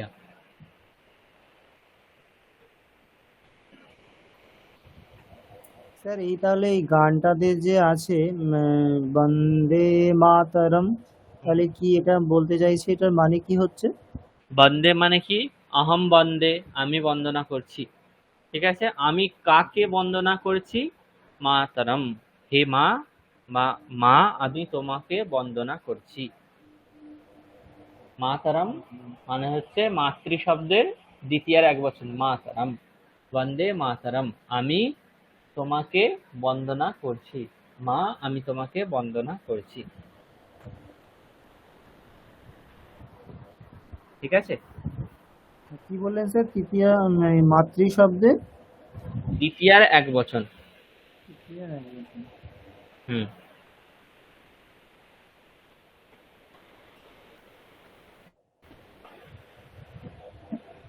স্যার বাংলা ব্যাকরণে যেরকম নির্দিষ্ট করে বলা হয় টি, টা, খানি, খানা, তো এগুলো সংস্কৃতে কিভাবে বলা হয়? যেমন গাছটি, বা এখানে যেমন বলেছেন ঘোড়াটি, হুম। তার জন্য প্রথম আর এক বচন, এক বচন, দ্বিবচন, বহু বচনের বচনেই দ্বারা। ওটা হয়ে যাবে, তাই তো? আচ্ছা। হুম।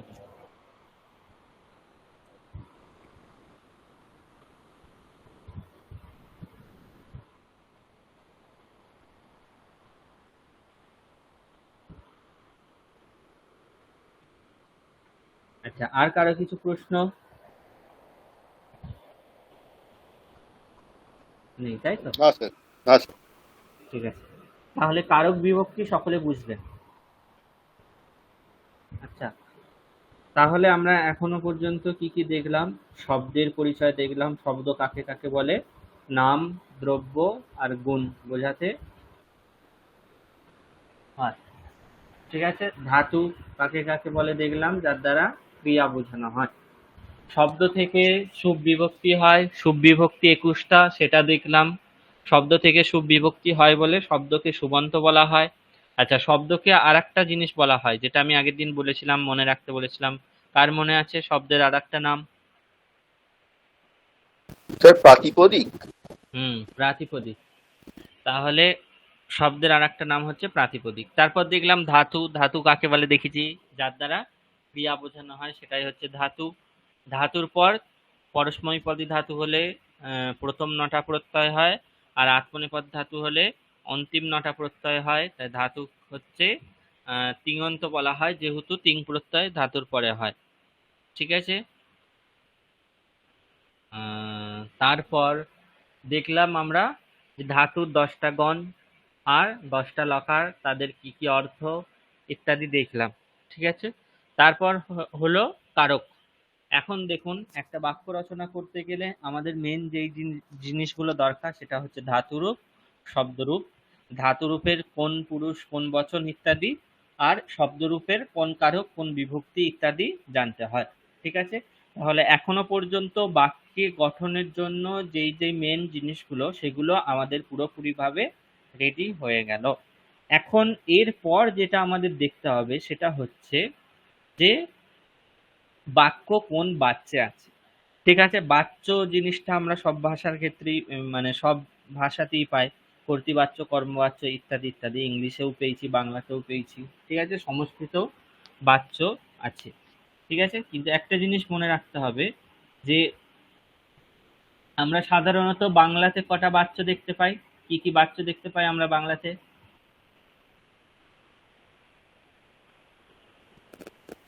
কর্তৃবাচ্য, কর্মবাচ্য, কর্মবাচ্য। ভাববাচ্য, কর্তৃবাচ্য, ভাববাচ্য, তিনটে বাচ্য স্যার। কর্মবাচ্য, ভাববাচ্য বাংলাতে হয় সচরাচর না, সেইভাবে চর্চার হয় না। বিষয়ে আসে না।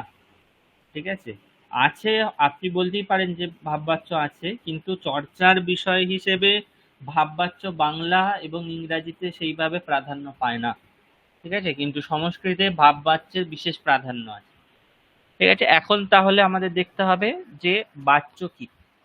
ঠিক আছে, কিন্তু বাচ্য বোঝার আগে আমাদের আরেকটা জিনিস বুঝতে হবে, সেটা হচ্ছে উক্ত আর অনুক্ত, এই দুটো জিনিস আমাদের বুঝতে হবে। তো উক্ত আর অনুক্ত কি, তার জন্য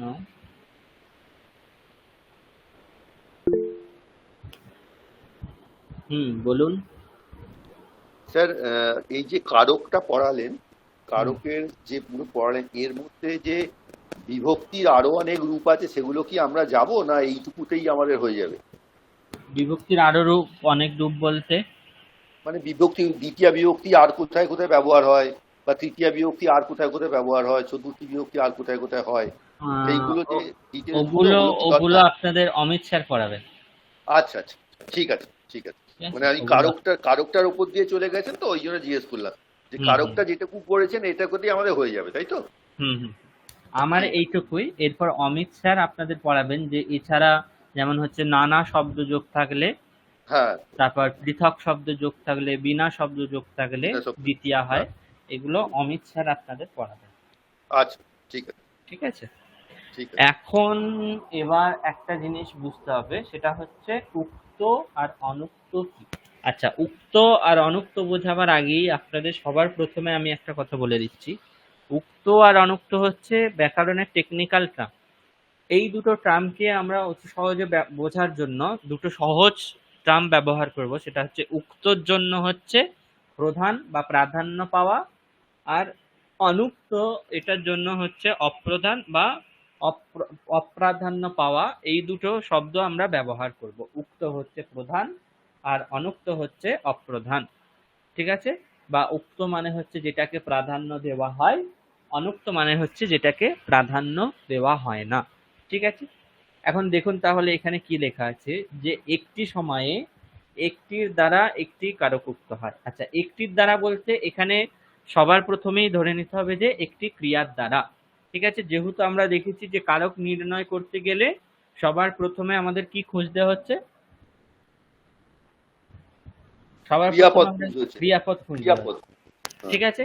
তাহলে একটি ক্রিয়ার দ্বারা এক সময়ে একটি কারক উক্ত হয়, বাকি সব কারক অনুক্ত হয়। তাহলে উক্ত মানে হচ্ছে একটা কারককেই ক্রিয়া প্রাধান্য দেয়, বাকি যত সমস্ত কারক আছে সমস্ত কারককে ক্রিয়া অপ্রাধান্য দেয়। ঠিক আছে। অর্থাৎ বাক্যে একটি একটি ক্রিয়ার দ্বারা একটি মাত্র ক্রিয়া প্রাধান্য কারক প্রাধান্য পায়, বাকি সমস্ত কারক অপ্রাধান্য পায়। ঠিক আছে। যে কারকটি তিং এর দ্বারা বা ক্রিয়াপদের দ্বারা, তিং মানে হচ্ছে ক্রিয়াপদই, কারণ ক্রিয়াপদ থেকেই তিং হয়। তাই কি বলা হচ্ছে, যে কারকটি তিং এর দ্বারা উক্ত সেটি প্রথমান্ত বা প্রথমা বিভক্তিতে থাকে। উক্ত মানে কি বলেছি তাহলে আমি, প্রধান। ঠিক আছে। যেটিকে ক্রিয়াপদ প্রাধান্য দিচ্ছে সেটি সবসময় প্রথমান্ত থাকে। যেমন ধরুন, রামাহা অন্নম খাদাতি, রামাহা অন্নম খাদাতি, তাই তো? হ্যালো। হ্যাঁ স্যার। হ্যাঁ। হ্যাঁ স্যার। রামাহা অন্নম খাদাতি, এই বাক্যে ক্রিয়াপদ কোনটা? খাদতি। অন্য খাদাতি। খাদাতি হচ্ছে ক্রিয়াপদ। এরপর কহ দিয়ে প্রশ্ন করে আমরা রামাহা উত্তর পেলাম, আর কিম দিয়ে প্রশ্ন করে অন্নম উত্তর পেলাম। তাই রামাহা হচ্ছে কর্তৃকারক, অন্নম হচ্ছে কর্মকারক। এবার দেখুন, একটা কথা বলে রাখি, আমি প্রথমেই কি বলেছি, একটি বাক্যে একটি ক্রিয়ার দ্বারা একটাই মাত্র কারক উক্ত হয়, যেটা উক্ত হয় সেটা প্রথমাতে থাকে। ঠিক আছে। তাহলে এই যে রামাহা অন্নম খাদাতি, এই বাক্যে কোনটা প্রথমাতে আছে? রামহ। রামাহা প্রথমাতে আছে। তাহলে আমরা বলতেই পারি যে এই যে রামাহা অন্নম খাদাতি বাক্যটা আছে, এই বাক্যে খাদাতি ক্রিয়ার দ্বারা রামাহা এটাকে প্রাধান্য দেওয়া হচ্ছে, কারণ রামাহা এটা কর্তৃক প্রথমার এক বচনে আছে। এটা আমরা বলতেই পারি, তাই তো? হ্যাঁ স্যার। হুম। তাহলে যেহেতু রামাহা এই পদটা প্রথমাতে আছে আর সেটা হচ্ছে কর্তৃকারক, তাই কর্তা যেহেতু প্রথমাতে আছে, তাই এই বাচ্যটাকে আমরা বলবো কর্তৃবাচ্য। যেই বাচ্যে বা যেই বাক্যে কর্তা প্রথমাতে থাকে সেটাকে আমরা বলবো কর্তৃবাচ্য। আর আরেকটা বাচ্য হয়, সেটা হচ্ছে কর্মবাচ্য। সেখানে কি হয়, কর্ম প্রথমাতে থাকে, বাকি যে কারকগুলো কর্তা, করণ ইত্যাদি ইত্যাদি, সেগুলো নিজ নিজ যেই কারকে যেই বিভক্তিতে হওয়ার কথা সেই বিভক্তি থাকে। ঠিক আছে। তাহলে কর্তৃকারকে কর্তা প্রথমাতে থাকে আর কর্মকারকে কর্ম প্রথমাতে থাকে। দেখুন, যেই বাচ্যে যেটা প্রথমে থাকছে সেই অনুযায়ী কিন্তু সেই বাচ্যটার নাম দেয়া হচ্ছে। ঠিক আছে। কর্তৃবাচ্যে যেহেতু কর্তা প্রথমাতে থাকে, তাই বাচ্যটার নাম কি দেয়া হয়েছে, কর্তা। কর্ম যেহেতু প্রথমাতে থাকে, তাই বাচ্যটার নাম কি দেয়া হয়েছে, কর্ম। ঠিক আছে। কর্তৃবাচ্য, কর্মবাচ্য। এতটুকু সকলে বুঝেছেন? প্রধান হওয়া বা অপ্রধান হওয়া, এইটুকু জিনিস সকলে বুঝেছেন? হ্যাঁ স্যার, বুঝেছি।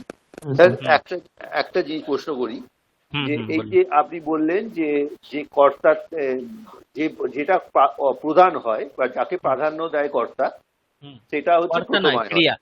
ক্রিয়াপদ হ্যাঁ, যাকে ক্রিয়া যাকে প্রাধান্য। প্রাধান্য দেয় সেটা হচ্ছে প্রথমা হয়। হুম। হ্যাঁ, তো তাহলে আমরা কি যেমন কর্তাকে প্রাধান্য দিচ্ছে বলে কর্তৃকারক হয়েছে, হুম কর্মকে প্রাধান্য দিচ্ছে যখন তখন কর্মবাচ্য হচ্ছে। হুম তো এরকম কি করণকে প্রাধান্য দেয়, সম্প্রদানকে প্রাধান্য দেয়, অপাদানকে প্রাধান্য দেয়, এরকম কি বাক্য হয়? আর যদি এরকম হয় বাক্য তাহলে স্যার একটা একটা করে যদি উদাহরণ হয় তাহলে ভালো হয়। এরকম বাক্য সাধারণত হয় না। আচ্ছা ঠিক আছে, মানে করণ যেখানে প্রাধান্য পাচ্ছে কিংবা সম্প্রদান যেখানে প্রাধান্য পাচ্ছে, ঠিক আছে, এরকম বাক্য হয় না। আচ্ছা শুধুমাত্র কর্তা, কর্ম এবং ক্রিয়াকে প্রাধান্য দেওয়া হয়। ক্রিয়াকে আচ্ছা, প্রাধান্য দেওয়া হয় বলে সেই বাচ্যকে ভাব বলা হয়। ভাব বাচ্য। বাচ্য ভাব বাচ্য বলা ভাব হয়। ভাব শব্দের অর্থ হচ্ছে সংস্কৃতে ক্রিয়া। যেখানে ক্রিয়া। ক্রিয়াই হচ্ছে প্রধান, কর্তা এবং কর্ম হচ্ছে অপ্রধান, হুম, সেটাকে বলা হয় ভাব বাচ্য। ঠিক আছে, আচ্ছা তাহলে এই হলো তিনটে বাচ্য। আপাতত আমি আপনাদের এই উক্ত অনুক্ত ব্যাপারটা একটু কঠিন হতে পারে, তাই আমি প্রথমেই বলেছি যে সবার প্রথম ক্রিয়া খুঁজতে হবে। ক্রিয়া যদি কর্তাকে প্রাধান্য দেয় তাহলে কর্তা প্রথমাতে থাকবে, সেই বাচ্চকে বলা হবে কর্তৃবাচ্য, কর্তৃবাচ্য। যেহেতু কর্তা প্রথমাতে আছে। ক্রিয়া যদি কর্মকে প্রাধান্য দেয় তাহলে কর্ম প্রথমাতে থাকবে, সেই বাচ্চকে বলতে হবে কর্মবাচ্য, কারণ কর্ম প্রথমাতে আছে। আর ক্রিয়া যদি ক্রিয়াকে নিজেকেই প্রাধান্য দেয় তখন সেই বাচ্চকে বলতে হবে ভাব বাচ্য, কারণ তখন ভাব বা ক্রিয়াই তখন প্রধান হয়, বাকি সব অপ্রধান হয়। ঠিক আছে, এটা হলো ব্যাপার। এখন আমি সবার প্রথমেই বলে রেখেছি যে যেটা প্রধান হয় সেটা প্রথমাতে থাকে, বাকি সব যার যেই বিভক্তিতে থাকার কথা সে সেই বিভক্তিতে থাকে। এখন আমি যখন প্রথমেই আপনাদের চারটা দেখিয়েছিলাম যে কোন কারকে কোন বিভক্তি হয়, তখন আমি প্রথমেই কি দেখিয়েছিলাম যে কর্তৃকারকে প্রথমা বিভক্তি, ঠিক আছে, কর্মকারকে কর্মকারকে কি বিভক্তি, দ্বিতীয় বিভক্তি। দ্বিতীয় দ্বিতীয়া বিভক্তি। বিভক্তি। করণকারকে তৃতীয়া। তৃতীয় বিভক্তি। তৃতীয়া বিভক্তি। তারপর সম্প্রদান সম্প্রদানে কারকে চতুর্থী। চতুর্থী, চতুর্থী। সম্প্রদানের অপাদানে চতুর্থী, পঞ্চমী, অপাদানে পঞ্চমী, পঞ্চমী, অধিকরণে সপ্তমী। সপ্তমী। ঠিক আছে, এই হলো ব্যাপার। এবার আমি আপনাদের আরেকটা বিষয় বলার আছে, যে সব সময় যে কর্তৃকারকে প্রথমা হয় তা নয়। কর্মকারক যখন উক্ত হবে তখন কর্মতেও প্রথমা হয়, ঠিক আছে, আবার কর্তৃকারক যখন উক্ত হয় তখন কর্তৃকারকেও প্রথমা হয়। তাই প্রথমা যে কর্তৃকারকের নির্দিষ্ট বিভক্তি সেটা নয়, যেহেতু কর্তা প্রাধান্য পায় তাই প্রথমাতে থাকে, আবার যখন কর্ম প্রাধান্য পাবে তখন কর্মও প্রথমাতে থাকবে। তাই ওই যে কর্তৃকারকে প্রথমা বিভক্তি, এটা ঠিকঠাক নয়। কর্তৃকারকে সাধারণত তৃতীয়া বিভক্তি হয়, কিন্তু কর্তা যেহেতু প্রাধান্য পায় তাই প্রথমা বিভক্তি হয়। কর্মকারকে সাধারণত দ্বিতীয়া বিভক্তি হয়, কিন্তু যেহেতু কর্মকে প্রাধান্য দেওয়া হয় কখনো কখনো, তাই কর্মকারক থেকেও প্রথমা হয়। ঠিক আছে, তাহলে একটা জিনিস মাথায় রাখবেন, প্রথমা যে বিভক্তিটা আছে সেটা না কর্তৃকারকের না কর্মকারকের। যখন কর্তা প্রাধান্য পাবে তখন প্রথমা বিভক্তি কর্তৃকারকের, যখন কর্ম প্রাধান্য পাবে তখন প্রথমা বিভক্তি কর্মকারকের। কিন্তু আসলে কর্তৃকারকের নিজস্ব বিভক্তি হচ্ছে তৃতীয়া, আর কর্মকারকের নিজস্ব বিভক্তি হচ্ছে দ্বিতীয়া। ঠিক আছে, এই জিনিস দুটো স্পষ্ট হয়েছে? হ্যালো? স্যার, কর্তৃকারকের নিজস্ব বিভক্তি তৃতীয়া, মানে স্যার? আহ, মানে আমি এটাই বললাম, আমি যখন আপনাদের বললাম তখন আমি কি বলেছি, যে যেটা যেখানে প্রাধান্য পায়, ঠিক আছে, কর্তৃকারকে যেটা কর্তা যখন প্রাধান্য পায় তখন কর্তা প্রথমাতে থাকে, কর্ম যখন প্রাধান্য পায় তখন কর্ম প্রথমাতে থাকে। ঠিক আছে, এখন আমি যখন আপনাদের প্রথমেই যে কারক বিভক্তি একটা চার্ট দিয়েছিলাম যে কোন কারকে কোন বিভক্তি হয়, সেখানে আমি লিখেছিলাম কি কর্তৃকারকে প্রথমা বিভক্তি। ঠিক আছে, কিন্তু সবসময় যে কর্তৃকারক থেকে প্রথমা হয় সেটা তো নয়। কর্ম যখন প্রধান হয় তখন কর্ম থেকেও তো প্রথমা হচ্ছে, হচ্ছে তো। হ্যাঁ স্যার। হুম, তাহলে কর্ম থেকেও যেহেতু প্রথমা হচ্ছে আবার কর্তা থেকেও প্রথমা হচ্ছে, তাহলে কর্তৃকারকে প্রথমা বিভক্তিটা কখনোই কর্তার একার জায়গা নয়, সেটা যখন কর্তা প্রাধান্য পায় বাক্যে তাই কর্তৃকারক থেকে প্রথমা হয়। যখন কর্তা অপ্রধান হয় তখন কিন্তু সেখানে প্রথমা হয় না, তখন কর্ম প্রধান হয়ে যায় তাই কর্মতে প্রথমা হয়, কর্তা কিন্তু তখন তৃতীয়াতে চলে যায়। যেমন আমি একটা আপনাদের একটা জিনিস বললে আপনারা ভালো বুঝবেন, যখন আমরা ইংরেজিতে চেঞ্জ করি, ভয়েস চেঞ্জ করি, ঠিক আছে, কর্তার আগে যখন আমরা অ্যাক্টিভ থেকে প্যাসিভ নিয়ে যাই, তখন কর্তার আগে একটা বাই বসাই কিনা আমরা, বাই। হ্যাঁ স্যার। হুম, তাহলে এই বাই শব্দের অর্থ কি? দ্বারা। ঠিক আছে, তাহলে কর্তা যখন অপ্রধান হবে মানে কর্ম সেখানে প্রধান হবে। ঠিক আছে, অবজেক্ট প্রথমে চলে আসবে, সাবজেক্ট শেষে চলে যাবে, তার আগে একটা বাই যোগ হয়ে যায়, তাই তো? এটাই তো প্যাসিভের নিয়ম হ্যাঁ ইংলিশে। স্যার। হুম, তাহলে দেখুন, যখন কর্তা প্রধান থাকছে তখন কিন্তু কর্তা একদম সবার প্রথমে বুক উঁচিয়ে বসে থাকছে। ঠিক আছে, কিন্তু যখনই সে অপ্রধান হয়ে যাচ্ছে আর অবজেক্টটা প্রধান হয়ে যাচ্ছে, অবজেক্টটা যখন প্রথমে চলে আসছে, তখন কর্তার আগে আমরা কি বসিয়ে দিচ্ছি? একটা বাই বসিয়ে দিচ্ছি। সংস্কৃতেও সেম কেস, যখন কর্তা প্রধান থাকছে তখন কর্তা থেকে প্রথমা, কিন্তু যখন সেটা কর্মবাচ্য হয়ে যাচ্ছে, কর্ম প্রথমায় চলে যাচ্ছে, কর্তা তৃতীয়াতে চলে আসছে। ঠিক আছে, আচ্ছা। কিন্তু হ্যাঁ আবার কর্তৃবাচ্যের ক্ষেত্রে যখন কর্তা প্রথমাতে থাকছে, কর্ম কিন্তু তখন দ্বিতীয়াতে থাকছে, কর্ম কিন্তু তখন প্রথমার জায়গায় যাচ্ছে না। ঠিক আছে, তাহলে আমি কি বলতে চাইছি যে প্রথমা যে বিভক্তিটা, সেইটা নির্দিষ্ট যে কর্তার জন্য স্টেবল তা নয়। কর্তা যখন প্রধান হচ্ছে তখন কর্তা থেকে প্রথমা বিভক্তি, আবার কর্ম যখন প্রধান হচ্ছে তখন কিন্তু কর্ম কর্ম থেকে প্রথমা বিভক্তি, আবার ক্রিয়া যখন প্রধান হবে তখন কিন্তু ক্রিয়া থেকে প্রথমা বিভক্তি। ঠিক আছে, তাহলে প্রথমা বিভক্তি না কর্তার, না কর্মের, না ক্রিয়ার। ঠিক আছে, যখন যেটা প্রধান তখন তার প্রথমা বিভক্তি, কিন্তু কর্মের জন্য দ্বিতীয়া বিভক্তি, কর্তা আর করণের জন্য তৃতীয়া বিভক্তি, সম্প্রদানের জন্য চতুর্থী বিভক্তি, অপাদানের জন্য পঞ্চমী বিভক্তি, আর অধিকরণের জন্য সপ্তমী বিভক্তি। বুঝতে পেরেছেন এটা সকলে? হ্যাঁ স্যার। স্যার ভাব বাচ্চে তাহলে উক্ত কোনটা? ভাব বাচ্চে কি ক্রিয়া উক্ত? হ্যাঁ, ভাববাচ্যে ক্রিয়া উক্ত হয়, ক্রিয়া থেকে প্রথমা হয়, বাদ বাকি যেই কারকের যেই বিভক্তিতে থাকার কথা, অর্থাৎ কর্মকারকের দ্বিতীয়া, কর্তৃকারক আর করণকারকের তৃতীয়া, সম্প্রদান কারকের চতুর্থী, অপাদান কারকের পঞ্চমী, আর অধিকরণ কারকের সপ্তমীতে যেমন থাকার কথা সেরকমই থাকে। দেখুন এখানে লেখা আছে যে অনুক্ত মানে কি? অপ্রধান। কর্ম যখন অপ্রধান হয় মানে কর্তা প্রধান হয় তখন কর্তা প্রথমাতে থাকে।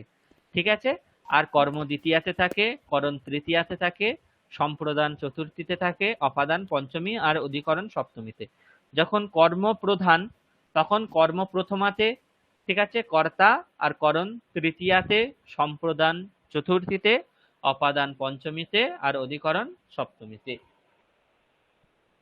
আচ্ছা, ক্রিয়ার প্রথমাটা মানে কি? এই জায়গাটা তো মানে ক্রিয়ার তো বিভক্তি হয় না, না, ক্রিয়ার আমরা যখন প্রথমাটা কিরকম হবে? ক্রিয়ার প্রথমা যখন যাব, ধরুন একটা বাক্য বলা হলো যে রাম থাকছে, রাম থাকে, রামাহা তিষ্ঠতি। এখন স্থা ধাতু অকর্ম, তার তো কোনো কর্ম নেই।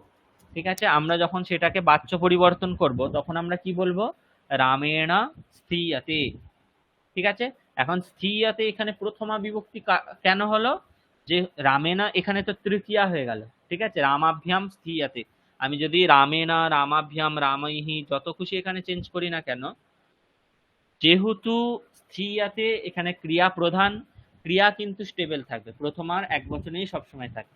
কর্তা আপনি প্রথমার এক বচন, দ্বিবচন, বহুবচন যেখানে খুশি নিয়ে যান না কেন, কর্তা যেহেতু সেখানে অনুক্ত, অপ্রধান, কর্তার চেঞ্জ হলেও ক্রিয়ার মধ্যে কোনো চেঞ্জ হচ্ছে না। ক্রিয়া সবসময় কি আছে? প্রথমার এক বচনেই আছে। প্রথমার এক বচন বলতে এখানে আমি কারক বলতে চাইছি না, কিন্তু স্থিয়াতে এটা হচ্ছে প্রথম পুরুষের এক বচন। ঠিক হ্যাঁ আছে, তাই স্যার, এইটাই বলছি, প্রথমার এক বছর মানে প্রথম পুরুষের এক বছর। প্রথম পুরুষের এক বচন। আর আমি ওই বিভক্তিটাই প্রথমা বিভক্তিটার ব্যাপারটা গুলিয়ে যাচ্ছে, ওই জন্য যে প্রথমা বিভক্তি দ্বিতীয় বিভক্তি ক্রিয়ার কি করে হবে, সেই জন্য ওটা হচ্ছে প্রথম পুরুষের এক বছর হবে, এক ঠিক তো? বচন। ঠিক ঠিক আছে। আচ্ছা নরেন্দ্রবাবু, আপনার কি কঠিন লাগছে না বুঝতে পারছেন? শুনছি স্যার। না, শুনলে হবে না, বলতে হবে যে আপনি বুঝতে পারছেন না বুঝতে পারছেন। হ্যাঁ মোটামুটি একদম বুঝতে পারছি না তা নয়, বুঝতে পারছি স্যার, একটু আরো দেখতে হবে। দেখতে তো অবশ্যই হবে। আমি আজকে আপনাদের এটা মানে জাস্ট বলছি, পরের দিন আবার উদাহরণ দিয়ে ভেঙে ভেঙে আবার স্যার দেখানো এটা হবে। কি ইংলিশে যেটা ইংলিশে যেটা মানে হ্যালো। ইংলিশে যেটা আমরা ভয়েস চেঞ্জ করেছিলাম না, অ্যাক্টিভ ভয়েস, প্যাসিভ হ্যাঁ, ভয়েস, ওই সেম সেটাই তাই তো? জিনিস, সেম জিনিস, সেম জিনিস। অ্যাক্টিভ ভয়েসের ক্ষেত্রে আপনি কি করেন, কর্তাকে প্রধান হিসেবে রাখেন, বাকি সমস্ত যার যার জায়গায় অপ্রধান। থাকার তার তার জায়গায় থাকে। কিন্তু যখন আপনি প্যাসিভ ভয়েস করেন, তখন কিন্তু আপনি কর্মকে প্রধান করে দেন আর কর্তার আগে একটা বাই লাগিয়ে দেন।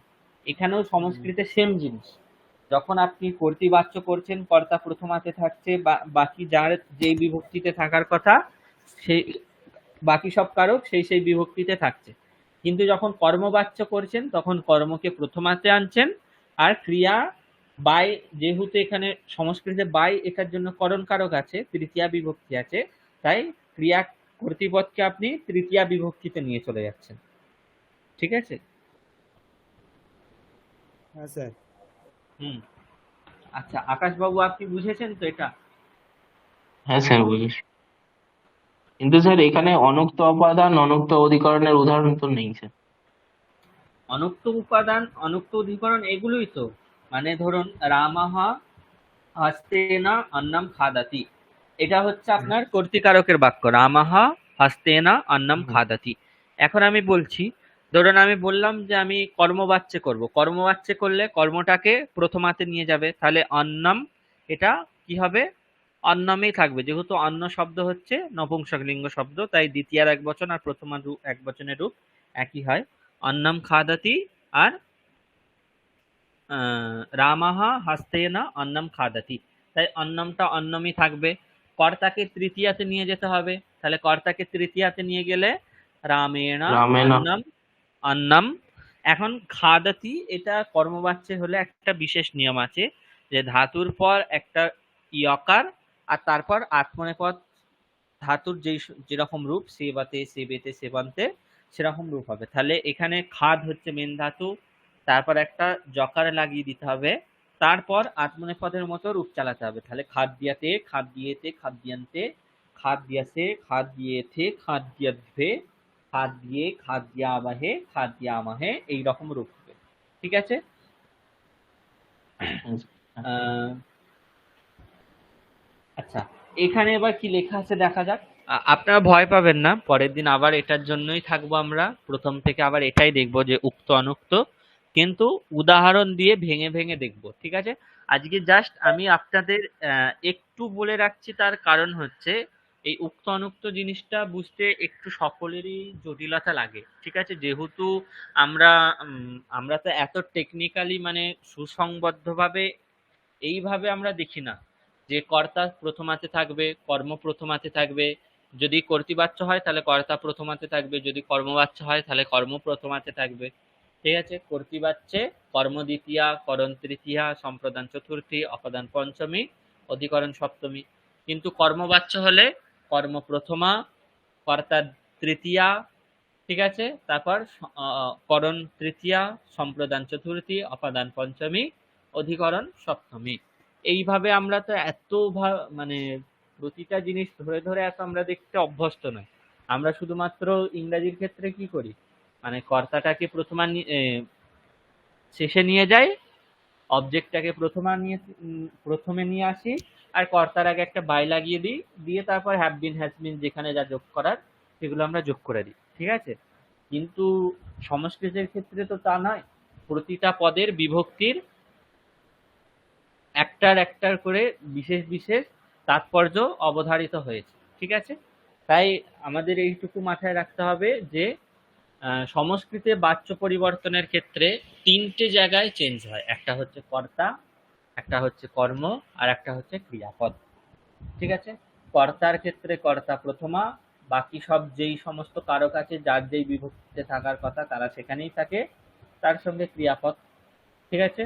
কর্মকারকের ক্ষেত্রে কর্ম প্রথমা, কর্তাকে তৃতীয়া, আর ধাতুর পর একটা জকার লাগিয়ে তারপর আত্মনেপদের মতো রূপ চালাতে হয়। ঠিক আছে? এই হলো চারটে মাত্র নিয়ম সংস্কৃতে বাচ্চার জন্য, মাত্র চারটে নিয়ম, বিশেষ কিছু নিয়ম নেই। ঠিক আছে? তাও যেহেতু এটা অন্যান্য সবকিছুর থেকে একটু আলাদা, তাই একটু বুঝতে অসুবিধা হয়।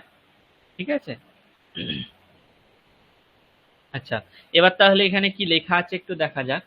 যে এক সময়ে একটির দ্বারা একটি কারক উক্ত হয়, অর্থাৎ এক সময়ে একটি ক্রিয়ার দ্বারা একটিই মাত্র কারক উক্ত হয়, বাকি সব কারক অনুক্ত থেকে যায়। বাকি সব কারক যার যেই বিভক্তিতে থাকার কথা সে সেই বিভক্তিতেই থাকে। ঠিক আছে, যেটা প্রধান হয় সেখানেই একমাত্র প্রথমা হয়। যে কারকটি তিঙের দ্বারা বা ক্রিয়ার দ্বারা উক্ত হয় সেটাই প্রথমাতে থাকে, বাকি যার যেখানে থাকার কথা সে সেখানে থাকে। যে কারকগুলি অনুক্ত তারা নিজস্ব স্থানে থাকে। সেই নিজস্ব স্থানগুলি হলো অনুক্ত কর্ম বা অপ্রধান কর্মের স্থান হচ্ছে দ্বিতীয়া, অপ্রধান কর্তা এবং করণের স্থান হচ্ছে তৃতীয়া, অপ্রধান সম্প্রদানের স্থান হচ্ছে চতুর্থী, অপ্রধান অপাদানের স্থান হচ্ছে পঞ্চমী, আর অপ্রধান অধিকরণের স্থান হচ্ছে সপ্তমী। কিন্তু যেটা প্রধান হয় তার সবসময় স্থান হচ্ছে প্রথমা, সেটা কর্মও হতে পারে কর্তাও হতে পারে। ঠিক আছে। আচ্ছা, এবার এখানে কি বলা হচ্ছে, কর্তরি মানে ক্রিয়া কর্তাকে উক্ত করে। ঠিক আছে, ক্রিয়া কর্তাকে উক্ত করে। কর্মণি মানে তিং প্রত্যয় বা ক্রিয়া কর্মকে উক্ত করে। প্রত্যয় এক সময় একটিকে উক্ত করতে পারে বলে অন্য কারকগুলি স্বাভাবিকভাবেই অনুক্ত থেকে যায়। তাহলে যেহেতু কর্তৃবাচ্যে কর্তাকে উক্ত করছে ক্রিয়া, তাহলে বাকি যেই সমস্ত কারকগুলো আছে অর্থাৎ কর্ম, করণ, সম্প্রদান, অপাদান, অধিকরণ ইত্যাদি সেগুলো অনুক্ত। অনুক্ত হলে যার যেখানে থাকার কথা সে সেখানেই থাকে। আর কর্মবাচ্যে যেহেতু কর্মকে উক্ত করছে, কর্ম উক্ত হলে প্রথমাতে চলে যাবে, বাকি যার যেখানে থাকার কথা মানে কর্তার তৃতীয়াতে, করণের তৃতীয়াতে, সম্প্রদানের চতুর্থীতে, অপাদানের পঞ্চমীতে, অধিকরণের সপ্তমীতে তারা সেখানেই থেকে যায়। ঠিক আছে, তাহলে উক্ত করতে পারে বলে অন্য কারকগুলি স্বাভাবিকভাবেই অনুক্ত থেকে যায়। বাক্যে কর্তরি হোক অথবা বাক্য কর্তরি হোক অথবা কর্মণি হোক, কর্তা কর্তাই থাকে, কর্ম কর্মই থাকে। দেখুন, বিভক্তি চেঞ্জ হচ্ছে বলে যে কর্তাটা কর্ম হয়ে যায় কিংবা কর্মটা কর্তা হয়ে যায় তা কিন্তু হয় না। যেমন আমি আপনাদের প্রথম দিন বলেছিলাম যে বাংলায় আমরা বলি কি রাম ভাত খাচ্ছে, এখন ভাত রাম খাচ্ছে যদি বলি তাহলে ভাতটা কিন্তু কর্তা হয়ে গেল, রামটা কিন্তু কর্ম হয়ে গেল। কিন্তু সংস্কৃতে দেখুন বাচ্য পরিবর্তনের ক্ষেত্রে বিভক্তি চেঞ্জ হচ্ছে, যেমন রামাহ অন্নম খাদাতি, কর্ম নিতে করলে রামেনা অন্নম খাদ্যাতে, এখানে বিভক্তি চেঞ্জ হচ্ছে ঠিক আছে, কিন্তু কর্তা রামই থাকছে, কর্ম ভাতই থাকছে। এমন নয় যে ভাতটা রামকে খেয়ে নিচ্ছে, ঠিক আছে, তা কিন্তু হচ্ছে না। তাই কি বলা হচ্ছে, কর্মণি বাক্য হোক অথবা কর্তরি বাক্য হোক, কর্ম কর্মই থাকে, কর্তা কর্তাই থাকে। ঠিক আছে, কর্মণি বাক্যে কর্ম প্রথমা বিভক্তিতে বসানো হয় এবং কর্তা তৃতীয়া বিভক্তিতে বসানো হয়। কিন্তু কর্তা প্রথমা থেকে তৃতীয়াতে রূপান্তরিত হওয়া মানেই কর্তাটা কর্ম হয় তা কিন্তু নয়, কর্তা কর্তাই থাকে।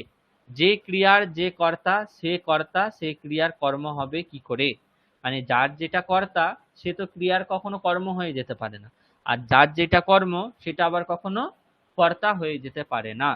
ঠিক আছে, তাই কর্ম দ্বিতীয়া থেকে প্রথমাতে রূপান্তরিত হওয়া মানে কর্ম কর্তা হয় না, কর্ম কর্মই থাকবে। মোট কথা, বাক্য রচনার ভঙ্গি পরিবর্তন হলেও কর্তাকে কর্তাই বলতে হবে আর কর্মকে কর্মই বলতে হবে। ঠিক আছে, এই হচ্ছে উক্ত আর অনুক্ত।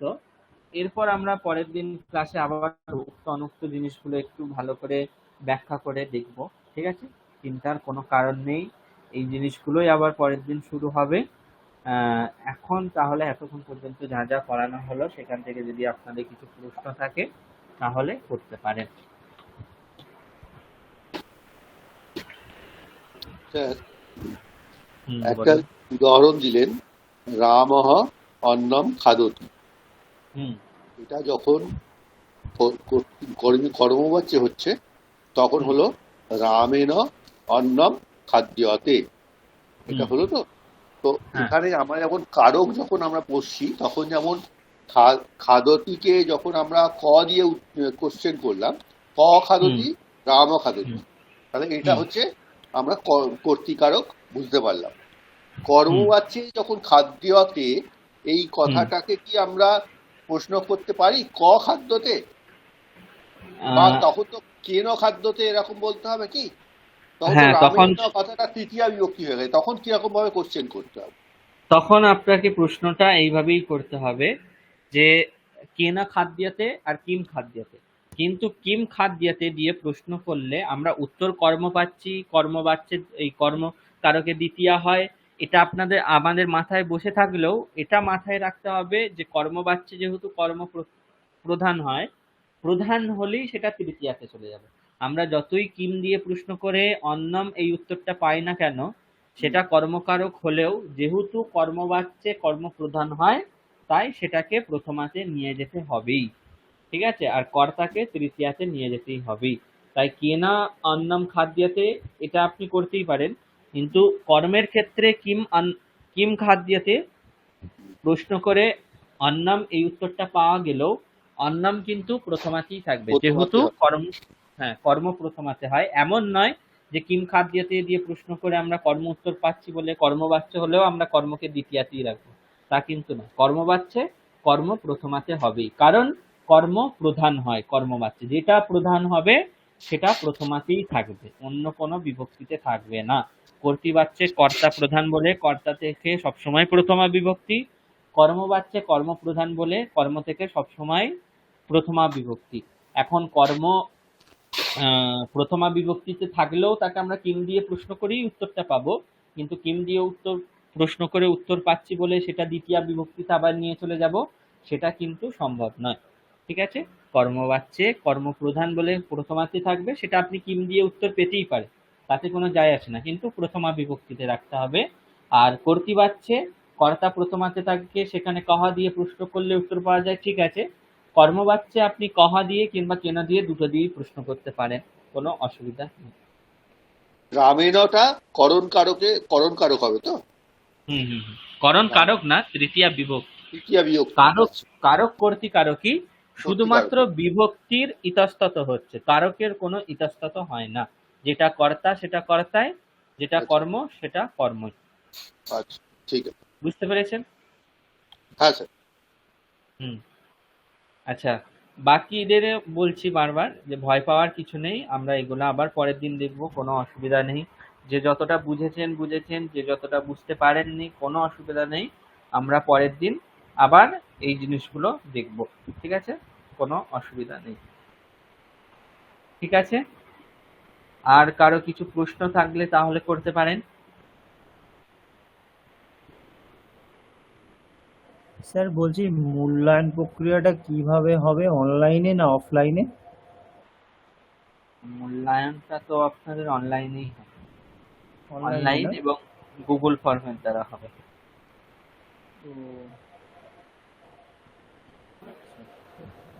স্যার ঠিক আছে। একটা আগের দিনের যে একটা দীর্ঘজীবী কথাটা, তাহলে কি স্যার এটা কি স্ত্রীলিঙ্গ, দীর্ঘইকারান্ত স্ত্রীলিঙ্গ? না, এটা হচ্ছে নকারান্ত পুংলিঙ্গ শব্দ। দীর্ঘজীবিন হচ্ছে মেন শব্দ, যেমন আচ্ছা। গুণিন, তখন হ্যাঁ। দীর্ঘজীবিন। আচ্ছা, এটা তাহলে কোন বিভক্তি হলো? দীর্ঘজীবী হচ্ছে প্রথমার 1 বছর। আচ্ছা, প্রথম নকারান্ত পুংলিঙ্গ স্যার। নকারান্ত পুংলিঙ্গ শব্দ। ঠিক আছে, ওকে। ঠিক আছে। আচ্ছা, আকাশ বাবু সব ঠিকঠাক তো? হ্যাঁ স্যার। কোনো অসুবিধা নেই, আমরা পরের দিন উদাহরণ দিয়ে একে একে আস্তে আস্তে আবার দেখবো। ঠিক আছে, কিন্তু এইটুকু মাথায় রাখবেন, যেটা প্রধান সেটা প্রথমাতে থাকবে, বাকি সব যার যেখানে থাকার কথা সে সেখানেই থাকবে। ঠিক আছে, এইটুকু মনে রাখবেই, বাকি পরের দিন আস্তে আস্তে আমরা এবার সমস্ত কিছু বুঝতে পারবো। ঠিক আছে, তাহলে প্রশ্ন ঠিক আছে। যদি কারো কিছু না থাকে, তাহলে আজকের ক্লাস আমরা এখানেই শেষ করব। আপনাদের সকলকে অসংখ্য ধন্যবাদ, প্রণাম সকলকে, নমস্কার। হ্যাঁ স্যার, শুভরাত্রি স্যার। শুভরাত্রি স্যার, প্রণাম স্যার। শুভরাত্রি স্যার।